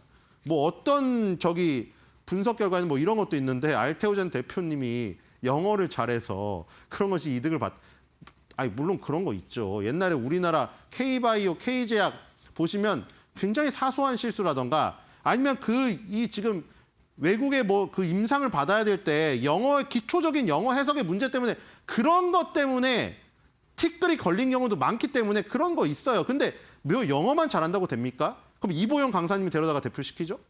그렇죠? 그건 아니라는 거죠. 자, 알테오젠 보겠습니다. 기억게요. 삼성전자는 1996년인데 이건 2008년 세계 금융위기 때 지금 상장이 됐군요. 연구개발 기업이었고 지금 보면은 히알루로니다제. 저 발음 진짜 안 되더라고요. 자, 저게 바로 저거를 알테오젠의 주요 기술로 머크에 수출한 그 기술의 근본이죠. 하이루로니다제 단백질 공학 기술. 그 다음에 넥스피 융합, 넥스맵 ADC 기술. 자, 지금 요걸로 머크에 지금 수출에 성공을 했고요. 그 다음에 이제 ADC 기술 이쪽이 또 있거든요. 이게 굉장히 중요합니다. 상반기 볼까요? 전년 동기 매출액 117.1% 증가, 영업이익 475.3% 증가, 당기순이익 177.5% 증가. 자, 삼성전자랑은 다른 게 영업이익 순이익이 급증했군요. 그렇죠? 자, 그래서 히알루니다제 단독 주자 제품 테르가제 출시했고요. 히알루 이거 그만할게요. 이거 발음이 안 돼요. 자, 그래서 이렇게 되어 있습니다. 지금 아일리아 바이오 시밀러도 있죠. 국내외 임상 3상 완료 허가 신청했다. 이 얘기까지 나와 있습니다. 자, 뒤로 가보겠습니다. 뉴스를 보겠습니다. 자, 아주 중요한 뉴스 하나 떴습니다. 에너2SC 나왔는데 자, 이거 굉장히 중요하거든요. 자, 알테오젠의 협력사가 머크만 있는 게 아닙니다. 일본에 다이지 산쿄가 있어요. 근데 다이지 산쿄랑 아스트라제네카 영국 회사가 만든 에너2라는 작품이 있는데 그게 ADC 치료제거든요. ADC는 예를 들어 1세대 항암제, 화학 독성 항암제, 세포 독성 항암제에 굉장히 강력한 폭탄. 이게 옛날에 보시면은 1세대 세포 독성 화학 항암제 맞으면은 사람이 완전 병듭니다. 다 망가져, 세포가. 그 정도로 파괴력이 강하거든요. 근데 걔가 치명적인 문제가 정상세포까지 죽인다는 거예요. 그래서 2세대 표적 항암제가 나왔잖아요. 표적을 찾아가는, 암세포를 찾아갑니다. 유도미사일이죠. 그래서 그 두 개를 합친 거예요. 1세대 세포 독성 화학 항암제의 폭탄적인 화력이 아까우니까 걔한테 암세포를 찾아가는 2세대의 표적 눈알을 달아준 거예요. 그럼 거기 찾아가서 폭탄을 터뜨릴 수가 있거든요. 2세대, 3세대가 표적 항암제, 면역 항암제로 진화는 됐지만 화력이 약해진다는 단점이 있거든요. 그 두 개를 링커로 연결시켜서 암세포까지 데려가는 게 ADC 치료제인데 에너2가 처음에 나왔을 때 유방암 치료제 적응증으로 지금 히트를 쳤는데 발표됐을 때 기립박수가 나왔던 작품입니다. 근데 그 뒤에 뭐가 붙었습니까? SC가 붙었죠. 우리 어디서 봤습니까? 키트로다 SC에서 보지 않았습니까? 키트로다가 면역항암제예요. 근데 그게 정맥주사형인데 피하주사제형으로 변경할 때 머크가 알테오젠의 기술을 쓴 거죠. 근데 이거는 ADC 치료제라는 다른 분야거든요. 근데 다른 분야도 모두 상관없어요. 어쨌든 간에 정맥주사제형보다는 집에서 그냥 피하주사제형으로 맞는 게 편하니까요. 근데 에너2SC의 일상에서 지금 국내 병원에서 5곳에서 지금 진행된다는 중요한 소식이 나왔습니다. 자, 뒤로 가보겠습니다. 자, 저거까지 터지면 지금 알테오젠은 얼마를 갈까요? 자, 1차 57만 8천 원, 2차 62만 6천 원, 손저가 49만 5천 원 저렇게 표시해 놓으셨고요. 저렇게 오각형으로 보는 지금 알테오젠의 모습에서 거의 다 축구 선수 저기서 많이 보셨죠? 능력치가 거의 빠지는 게 없습니다. 그렇죠? 저런 식으로 빠지는 게 없고요. 믿음의 알테, 흔들리지 말고 가자. 그리고 알테오젠의 이제 요런 지금 별칭이 붙었습니다. 알탱굴이라고 하트 이렇게 해놨습니다. 자, 오늘 사파를 보겠습니다. 자, 오늘은 알테오젠에 대한 커뮤니티의 코멘트 중에서 제가 마켓마블 코멘트를 뽑았습니다. 자, 이런 것들이 중요합니다. 왜냐하면 아까 제가 말씀드렸죠. 매그니피센트 7이든 매그니피센트 5든 MI5든 우리나라도 그런 게 있어야 되는 겁니다. 충분히 매력적인 애들이 많아요. 지금 알테오젠이 대표적이고 자 알텐구리 이거 좋습니다. 별칭으로 이렇게 부른다는 것 자체는 팬심이 강하다는 거예요. 테슬라가 흔들려도 누가 지켜줍니까? 테슬람들이 지켜주죠. 그런 것들이 수급에서 굉장히 강력한 역할을 한다는 겁니다. 알테오젠도 이렇게 강력한 팬덤이 형성되고 알텐구리라는 이런 애칭이 붙을 정도로 강한다는 것이 수급의 기반이 된다. 이렇게 보시면 될 것 같아요. 앞으로도 알테오젠을 더 많이 사랑해 주시기를 바라고요. 오늘 꼽은 마블 코멘트를 얘기하면서 끝내도록 하겠습니다. 알텐구리, 알탱아, 짤탱이 없이 올라갑시다.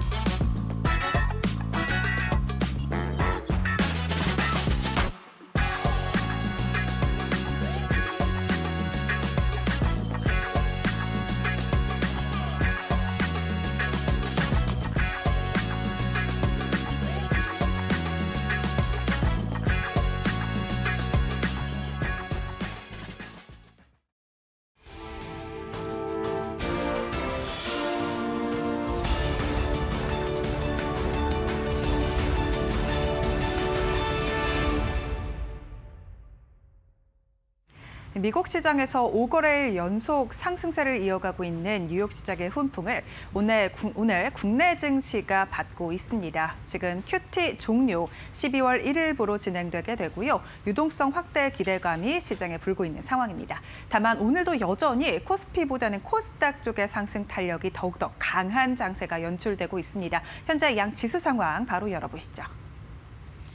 오늘 코스피는 0.18%가량 하락으로 전환이 됐습니다. 오늘 장 초반만 하더라도 1%가량 상승 탄력이 붙었는데 장중에 하락으로 전환, 다시금 그래도 하락분을 만회하는 듯한 모습을 현재 시간 가져가고 있습니다.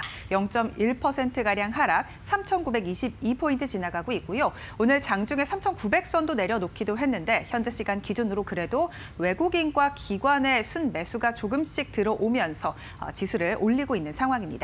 코스닥 같은 경우는 여전히 상승 탄력이 강하게 붙고 있고요. 오늘 장중에 933포인트까지 고점을 높였습니다. 연중 최고치를 새로 쓰고 있는 코스닥이고요.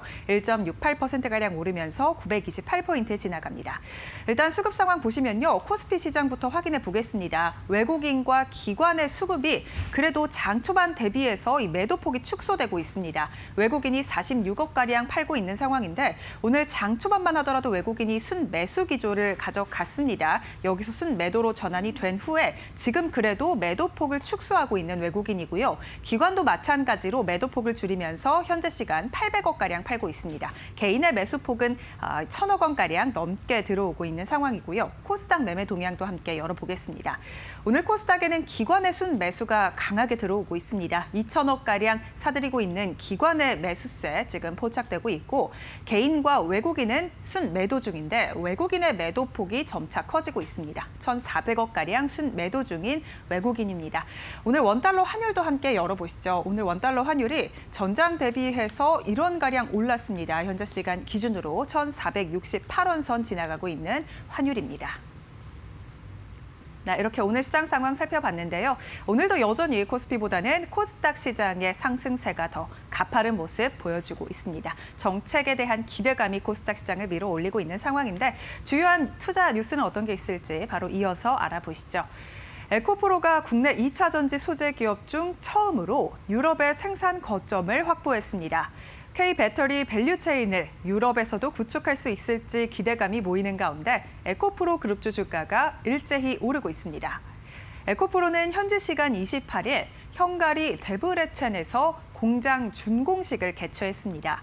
이 공장의 양극재 생산 능력은 연 5만 4천 톤인데요. 전기차 약 60만 대분의 배터리를 공급할 수 있습니다. 향후 단계적인 증설을 통해 양극재 생산을 연 10만 8천 톤 규모로 확대할 계획이라고 밝혔는데 에코프로 헝가리 공장은요. 유럽 내 배터리 등 주요 원자재의 공급망 구축을 의무화한 유럽 핵심 원자재법 시행에 주목받고 있습니다. 이 법에 따라 글로벌 완성차 기업들이 유럽 내에서 양극재를 공급받아야 하기 때문에 헝가리 공장의 중요성이 부각되고 있는 겁니다. 오늘 관련 주가 흐름 함께 열어보시죠. 에코프로 10% 넘게 급등하고 있고요. 93,700원 선 지나가고 있습니다. 에코프로 BM 주가도 오늘 7.2%가량 오르면서 16700원 선, 16만 원 선 회복에 성공했고요. 에코프로 머티도 5% 넘게 급등, 6900원 선 지나가고 있습니다. 성인 4명 중 3명꼴로 개인정보가 노출된 대규모 쿠팡 개인정보 유출 사태에 국내 보안주가 주목받고 있습니다. 앞서 쿠팡은 고객 계정 약 3,370만 개가 무단으로 노출된 사실을 확인했다고 지난달 29일 공지했습니다. 경찰은 외부 해킹보다 쿠팡에서 근무한 적 있는 중국 국적 직원의 내부 소행이라고 보고 있는데요. 이미 퇴사 후 해외에 체류 중인 것으로 알려져 수사에 어려움을 겪을 수 있다는 우려가 나오고 있습니다. 쿠팡은 노출된 정보가 이름과 이메일, 전화번호, 또 주소 등이라고 밝혔는데요. 유출된 개인정보에 결제 정보와 신용카드 번호, 로그인 정보는 포함되지 않았다고 밝혔지만 정부는 단정 지을 수 없다는 의견을 밝혔습니다. 이번 정보 유출 규모는 사상 최대 과징금 처분을 받은 SK텔레콤의 개인정보 유출 사고인 약 2,324만 명을 뛰어넘는 규모입니다. 국내 전자상거래 대표 업체인 쿠팡에서 발생한 대규모 개인정보 유출 사태에 국내 보안주가 일제히 급등 중입니다. 지니어스 주가 두 자릿수 급등세 가져가고 있습니다. 13%가량 급등, 21,850원 선 지나가고 있고요. 이외 S2W 주가는 상승에서 하락으로 전환이 됐습니다. 약과권 내에서 움직이고 있는 상황. 사이버원 주가도 함께 열어보시죠. 사이버원 주가는 16%가량 급등하고 있습니다. 4,690원 선 거래되고 있고 센즈랩 주가도 오늘 4.86%가량 급등세 7,990원 선 거래되고 있습니다. 12월 첫 거래일 국내 증시는 뉴욕 시장의 5거래일 연속 상승과 함께 상승 출발했는데요. 다만 코스피는 상승 탄력이 둔화됐고 코스닥은 연중 최고점을 경신하는 차별화된 흐름을 가져가고 있습니다. 지난 주말 미국의 연중 최대 소비 기간인 블랙 프라이데이에서 온라인 기준 전년 대비 10%가량 소비가 증가했다는 소식과 함께 뉴욕장은 일제히 상승 마감했습니다. 12월 1일로 종료되는 연준의 QT 종료도 시장에 훈풍을 불어넣었는데요. 다만 오늘 코스피는 기관의 순매도에 하방 압력을 받고 있습니다. 증권가에서는 3차 상법 개정안 등 정부 정책 기대감이 국내 증시의 하단을 지탱해 줄 것이란 의견을 내놓았는데요.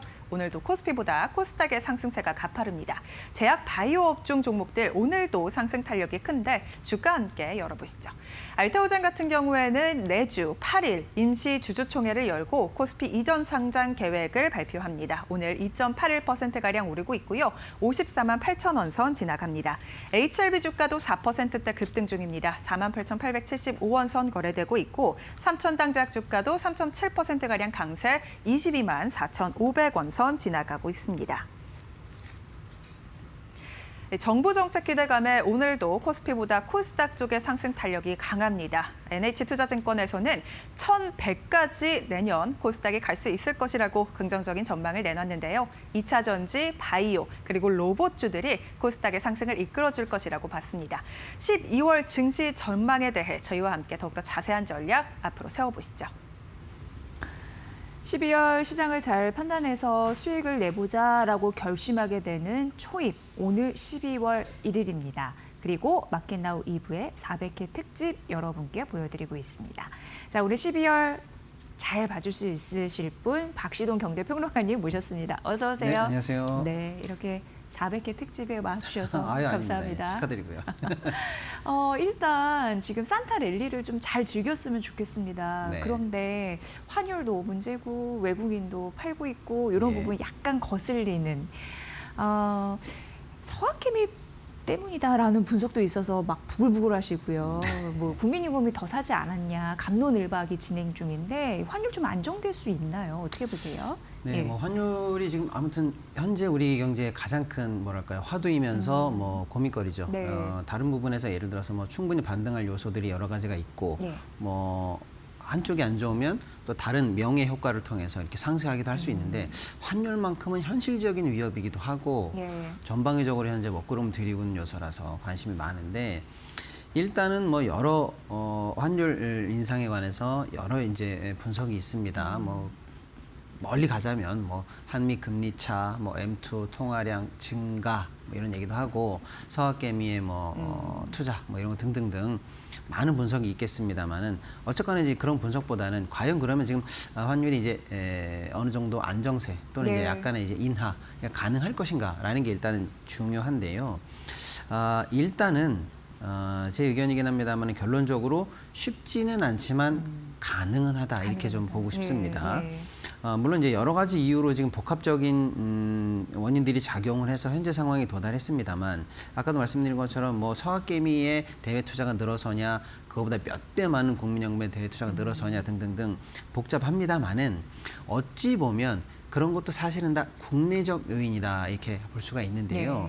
그동안은 이제 우리 원이 다른 통화에 비해서 유달리 떨어진 게 이 국내적 요인이 특히 더 작용했기 때문이다라는 분석인데 이 분석에서 사실은 살짝 제껴놓은 게 뭐냐면 글로벌리한 원인들에 대해서는 상수련이 하고 덮어갔단 말이에요. 근데 오히려 조금 뭐 쉽진 않겠습니다만 인하가 가능하다라고 보는 게 이 글로벌리한 흐름이 그동안 우리가 조금 간과했지만 바뀔 수 있는 여지가 이제 생긴다라는 거예요. 예를 들어서 이제 미국의 금리 인하가 일단 예상이 된다라는 거고요. 그에 맞물려서 QT가 종료된다라는 거예요. 이 두 가지가 병합적으로 작용을 한다면 결국에는 유동성 장세고요. 쉽게 말하면 강달러에 대한 압박, 그래서 하락 요인으로 충분히 가능하다라고 볼 수가 있겠습니다. 이게 왜 중요하냐면은 그동안 이제 M2 같이 통화량 얘기를 할 때 절대량으로 보면 당연히 뭐 미국이 많습니다만 M2 증가율로만 보면 미국이 4%대예요. 근데 우리가 9%따라서 오히려 통화량이 많이 풀린 증가율로 보면 우리가 2배 정도 된단 말이에요. 그러니까 상대적으로 우리 통화의 약세가 세진다라고 하는데 이제 미국이 QT 종료와 금리 인하에 나서서 유동성 장세에 들어간다면 글로벌리하게 봤을 때 우리의 약세 요인이 미국 쪽에서 오히려 꺾어주는 하나의 요인으로 작용할 수 있다라고 볼 수 있고요. 또 한편으로는 이제 한국은행도 이제 내년 경제 성장률 전망을 지난주에 수정했습니다. 그리고 이제 각종 국제기관이라든지 IB에서 한국의 경제 성장률 전망을 하는데 현재 제가 쭉 보니까 하단이 1.8이에요. 상단이 2.2, 좀 심한 건 2.3까지도 나오고 있어요. 그러니까 이제 보수적으로 봐도 1.9에서 2.1 사이에서는 충분히 도달 가능하다라고 보는데요. 물가 수준으로 보더라도 이 정도면 물가를 커버할 정도는 된다라고 보는 거고 특히 올해 성장률은 1%로 현재 전망이 되는데 이걸 이제 달러로 치환해서 보면 사실은 역성장이다라고 할 정도로 좋지가 않았어요. 이걸 베이스로 본다면 내년에 1.9, 2.0대 성장은 성장률로만 보더라도 2배의 성장이란 말이에요. 당연히 환율 인하 앞 요인이 됩니다. 그동안 우리가 원화에만 특히 작용했던 국내적 요인을 내버려 둔다 하더라도 방금 말씀드린 이 두 가지 미국의 유동성 장세, 우리 성장률의 2배 이상의 증가 이런 것들만 보더라도 일단은 충분히 이 약세로 돌아설 만한 하나의 어떤 새로운 원인으로 작용할 수 있다 이렇게 보고요. 특히 11월 들어서 많은 부분에서 일단 우리 환시장은 불안하게 만들었던 것은 미국발 AI 거품론이라든지 뭐 등등등이 있었습니다만은 그로 인한 우리 주식시장에서의 외국인 매도세가 좀 거칠었거든요. 그 매도가 사실은 환에 미치는 영향이 또 2차적으로 거칠었어요. 근데 그 부분을 꼭 AI 거품이나 우리 시장의 한계 이게 아니라 사실은 그 중에 일부 정도는 우리 시장의 연간 가장 높은 성장률을 세계에서 보였기 때문에 외국인 입장에서는 차익 실현 또 큰 손들 입장에서는 북클로징 이걸로 인한 사실은 좀 오버슈팅된 부분이 있거든요. 이걸 환율로 보면 30원 내외로 분석하는 게 제가 볼 때는 가장 합리적이에요.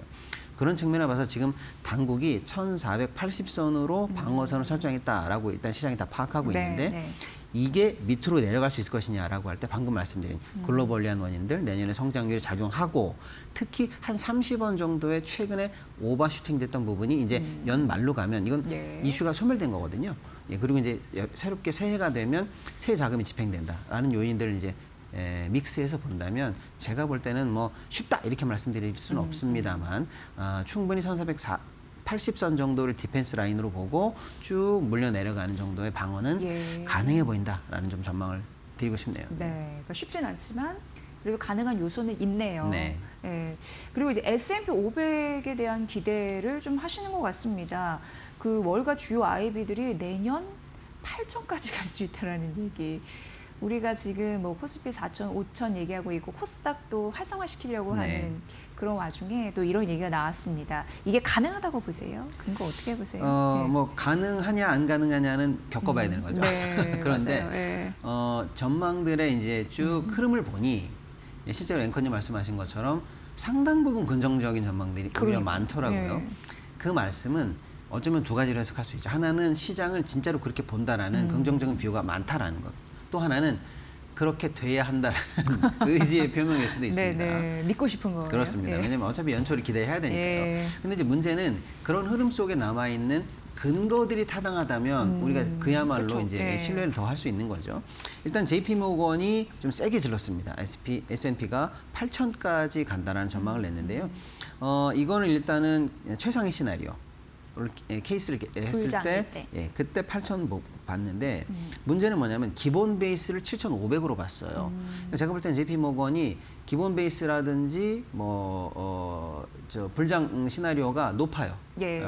하단이 생각보다 얕아요. 예. 굉장히 높게 봤습니다. 그럼 근거가 뭘까 이렇게 쭉 봤는데 일단 네 가지로 꼽힙니다. JP 모건의 긍정적 전망의 이유 첫 번째는 이익이에요. 어쨌거나 기업 실적이 계속 좋아질 수 있다라는 거예요. 지금까지 3분기 기업 실적들을 쭉 전년 대비해서 보니까 매년 지금까지 보면 13%대를 지금 성장해 왔다. S&P 주요 기업들이 말이죠.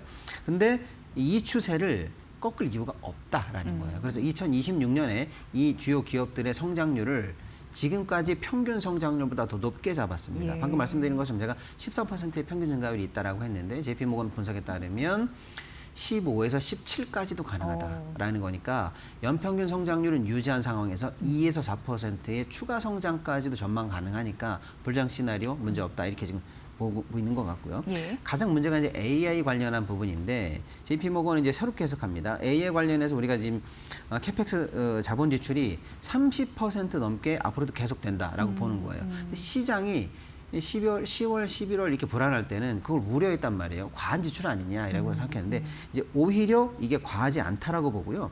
이로 인한 투자가 이제 드디어 생산성을 높이고 그 투자가 구조적으로 여러 가지 이제 산업들에게 오히려 이제 생산 단가를 낮춘다든지 네네. 하면서 이게 레버리지로 돌아오는 단계에 충분히 들어간다라고 해서 AI 관련된 투자가 이제 오히려 긍정적으로 평가해야 된다라고 일단 근거를 댔고요. 네. 세 번째가 금리 인하를 일단 긍정적으로 봅니다. 내년에 12월 금리 인하는 당연하게 보고 JP 모건은 내년에 적어도 2회 정도는 적어도 네. 2회입니다. 네. 추가적으로 인하가 가능하다. 그리고 어느 상황에서 이제 스테이 하더라도 그 금리를 장기간 유지하기 때문에 확실하게 저금리 기간으로 들어간다. 이렇게 보는 거죠. 그로 인한 유동성 장세 긍정적으로 본다라고 봅니다. 마지막으로 네 번째는 그럼에도 불구하고 현재 미국 주식의 PER이 너무 높다. 역사적으로 보면 이 정도로 높은 건이 없다라고 얘기하는데 오히려 그러지 않다라고 하면서 정당성을 충분히 부여할 수 있다라는 거예요. 이유는 그겁니다. 예. 실제로 성장하지 않았느냐. 역사적 최고점이 있는 게 중요한 게 아니고 성장 대비한 PER을 멀티플로 계산해 보면 높지 않다라는 거예요. 예. 성장이 담보된 PER이다라는 거고 둘째로는 미국에 있다라는 거예요. 미국 프리미엄을 인정해 주자라는 거예요. 미국에 있기 때문에 안정적이고 또 주주 환원 정책을 제대로 구사하고 있기 때문에 이 정도 프리미엄 PER 괜찮다. 즉 이 네 가지 근거로 일단은 8천을 예상했고요.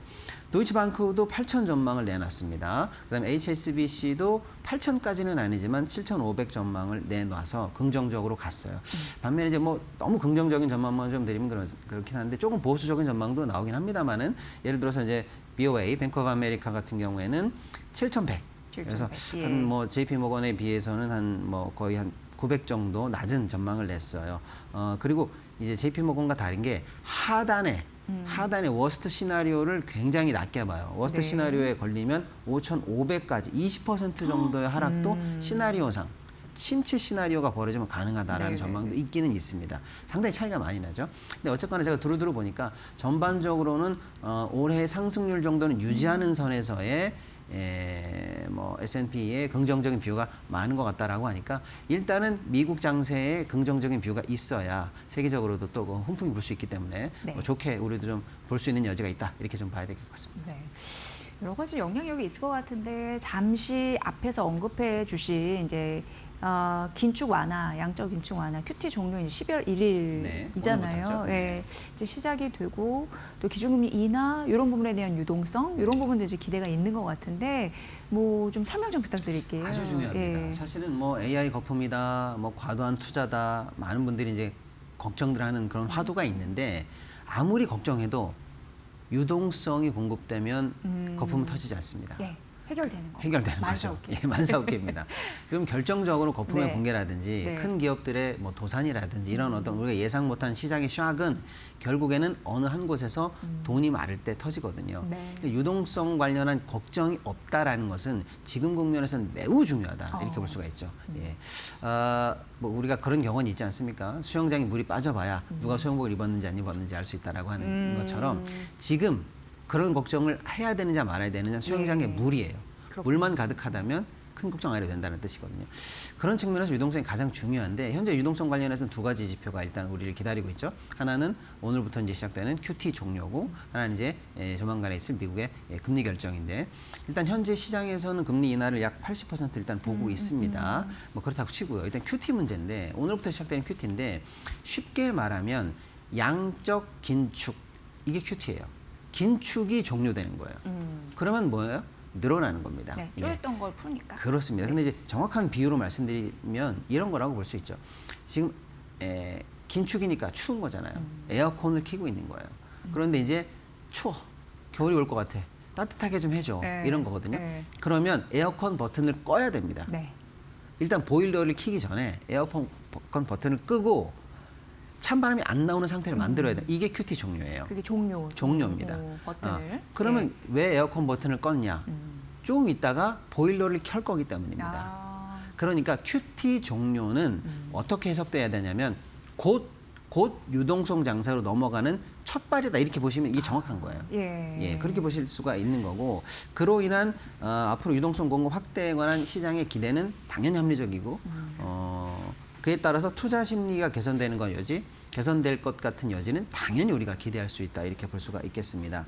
그로 인한 효과가 예를 들어서 이제 주식 기타 뭐 여러 가지 이제 글로벌리한 자산들에게서 동시에 나타날 거다라고 예측을 하는데 한편으로 이제 금리와의 관계가 중요한데요. 실제로 에어컨 버튼을 꺼서 이제 찬바람이 안 나오는 상태로 만들어서 사람들은 다 곧 보일러를 켤 거라고 전망을 하고 있는데 네. 여기서 진짜로 보일러를 틀어주는 게 뭐냐면 이제 금리입니다. 이 금리와의 엇박자가 여기서 난다라는 것은 이건 미국 입장에서도 한쪽으로 찬물 한쪽으로 뜨거운 물을 동시에 키는 거기 때문에 의미가 없어요. 네. 그렇기 때문에 이 QT 종료에 따라서 오히려 금리 인하 가능성을 더 높여줄 수 있다. 이렇게 흐름이 같이 간다 이렇게 볼 수가 있겠습니다. 그래서 이제 말씀 나오는 김에 이제 금리 얘기를 좀 해드린다면 예. 현재 기준으로의 금리 인하 가능성을 패드워치는 84.9% 정도를 잡고 있어요.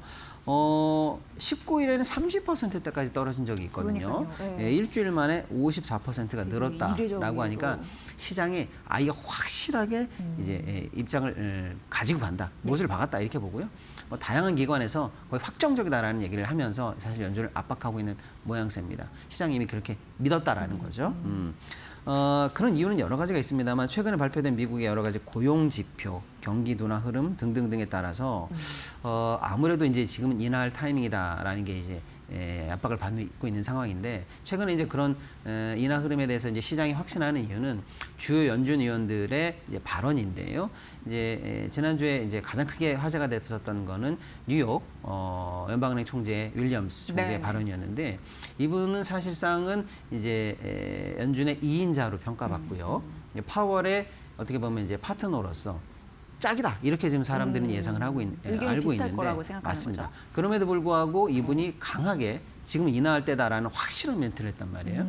이걸 시장은 파월이 하지 못하는 얘기를 대신했다라고 해줬다. 정도까지 해석할 정도니까 네. 확실하게 했는데 조금 아쉬운 거는 이분의 발언에 이어서 바로 다음 날 보스턴 여는 총재가 아니야라고 하면서 시장에 좀 찬물을 끼얹는 발언을 좀 네, 했어요. 네. 그런데 이제 다시 또 다른 연준위원이 시장의 기대에 부응하는 얘기를 했단 네. 말이에요. 샌프란시스코 연준은행의 이제 메리 데일리 총재는 지금 노동시장이 굉장히 취약하다. 지금은 금리 인하를 해야 된다라고 하면서 오히려 평소답지 않은 입장 변화를 가져오는 말씀을 하시면서 지금 금리를 낮추지 않을 때의 위험과 낮췄을 때 위험을 비교해 보자면 예. 압도적이다. 무조건 지금은 낮춰야 된다라고 해서 연준위원들 간의 다소간의 다툼은 있겠으나 확실한 어떤 방향타를 보여줬다라는 측면에서 금리 인하될 것으로 전망이 높다 이렇게 보고 그게 네. QT랑 맞물리면서 시장에 투심 개선과 안도감을 주고 있다 이렇게 봐야 될 것 같습니다. 네, 지금 글로벌 투자은행에서도 S&P 500 좋게 보는 이유도 그런 유동성에 기반한 그런 일들이 있어서가 아닌가 이런 생각을 해보게 되고 사실 그게 또 잘 풀려야지 우리나라도 투자 심리가 완화되면서 네. 예, 산타랠리를 일정 부분 보일 수 있을 텐데 아무튼 굉장히 중요한 부분을 쭉 얘기해 주셨습니다. 여러분 12월 초반인데요. 용기 내시면서 이런 이슈도 반영해 보시면 될 것 같습니다. 박시동 경제평론가와 함께 분석했습니다. 고맙습니다. 네, 감사합니다.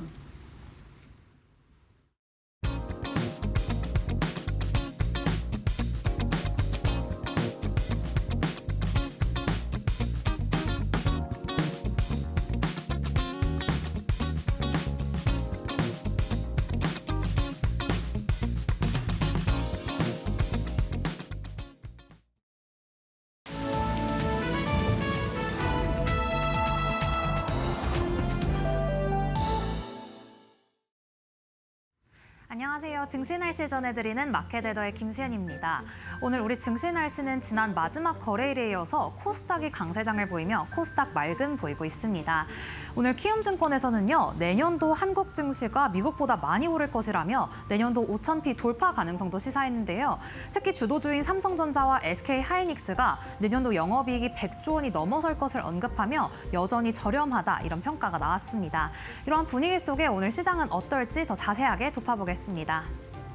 오늘 보완주 아침부터 일제히 강한 햇살 받아가고 있는데요. 지난 주말이었죠. 쿠팡에서 3천만 건의 이상이 달하는 대규모 정보 유출 사태가 발생했습니다. 지난 SKT 해킹 사태보다 규모가 더 큰 것으로 확인이 되면서 오늘 보완주가 개장 직후에 일제히 급등을 보이고 있고요. 반도체주도 오늘 구름 한 점 없이 맑은 점 확인되고 있습니다. 지난 미증시에서는 디램과 낸드 가격이 상승하자 마이크론과 샌디스트 같은 메모리 반도체주들이 일제히 올라섰습니다. 뿐만 아니라 인텔도 10% 넘게 급등하며 필라델피아 반도체 지수가 1% 넘게 상승을 했는데요. 오늘 국내 증시는 이런 반도체주 동조화되는 흐름을 보이고 있습니다. 특히 오늘부터 내일까지 이 엔비디아의 AI 학회가 개최된다는 점 일정 같이 체크해 보셔야겠고요. 오늘 로봇 그리고 2차 전지 같이 이 코스닥 비중이 높은 종목들이 오늘 강한 햇살을 받아가고 있습니다. 우선 로봇부터 자세한 내용 살펴보시면요. 최근 삼성과 LG, 현대차 등 대기업들이 로봇 사업 확장에 속도를 내고 있습니다.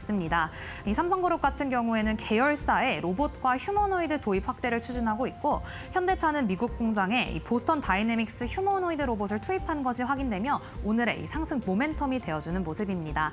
2차 전지주 같은 경우에는 이 구리값의 영향을 크게 받고 있습니다. 구리값이 최근에 급등세를 보이고 있는데 이러한 점이 오늘 2차 전지주의 센티를 자극하는 모습이고요. 해운주 오랜만에 여기 지도에 자리를 잡고 있습니다. 오늘 HMM이 하나오션의 1조 원 규모의 컨테이너선 발주 소식이 전해졌습니다. 이러한 점이 오늘 해운주 전반에 온기를 퍼뜨리고 있고요. 백화점주 같은 경우에도 오늘 맑은 점 확인되고 있습니다. 최근 중국과 일본 간의 관계가 좀처럼 나아지질 않고 있습니다.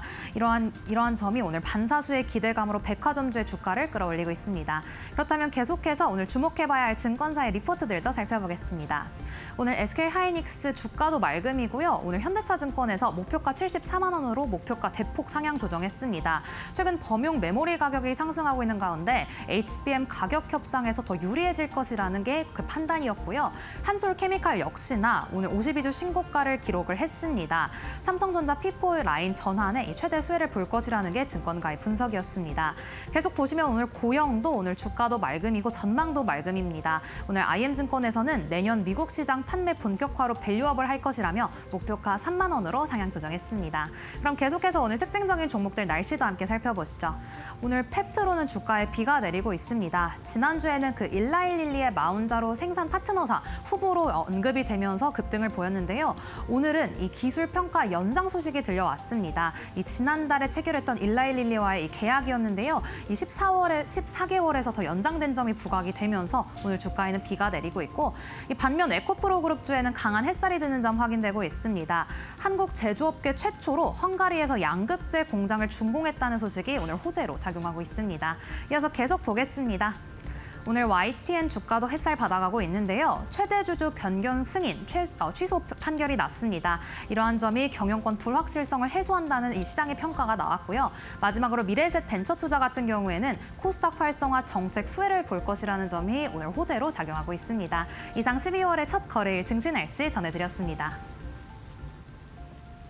네, 코스닥 중소형주가 상대적으로 강합니다. 특히 2차 전지 그리고 로봇, 중소형 반도체주 상대적으로 괜찮고요. 보안주까지 좀 자금이 몰리고 있습니다. 오늘 12월 시작이 됐습니다. 한 달간 수익률 잘 내실 수 있게끔 앞으로도 노력하겠습니다. 마켓나우 2부 내일 오전 10시 뵐게요. 함께해 주신 여러분 고맙습니다.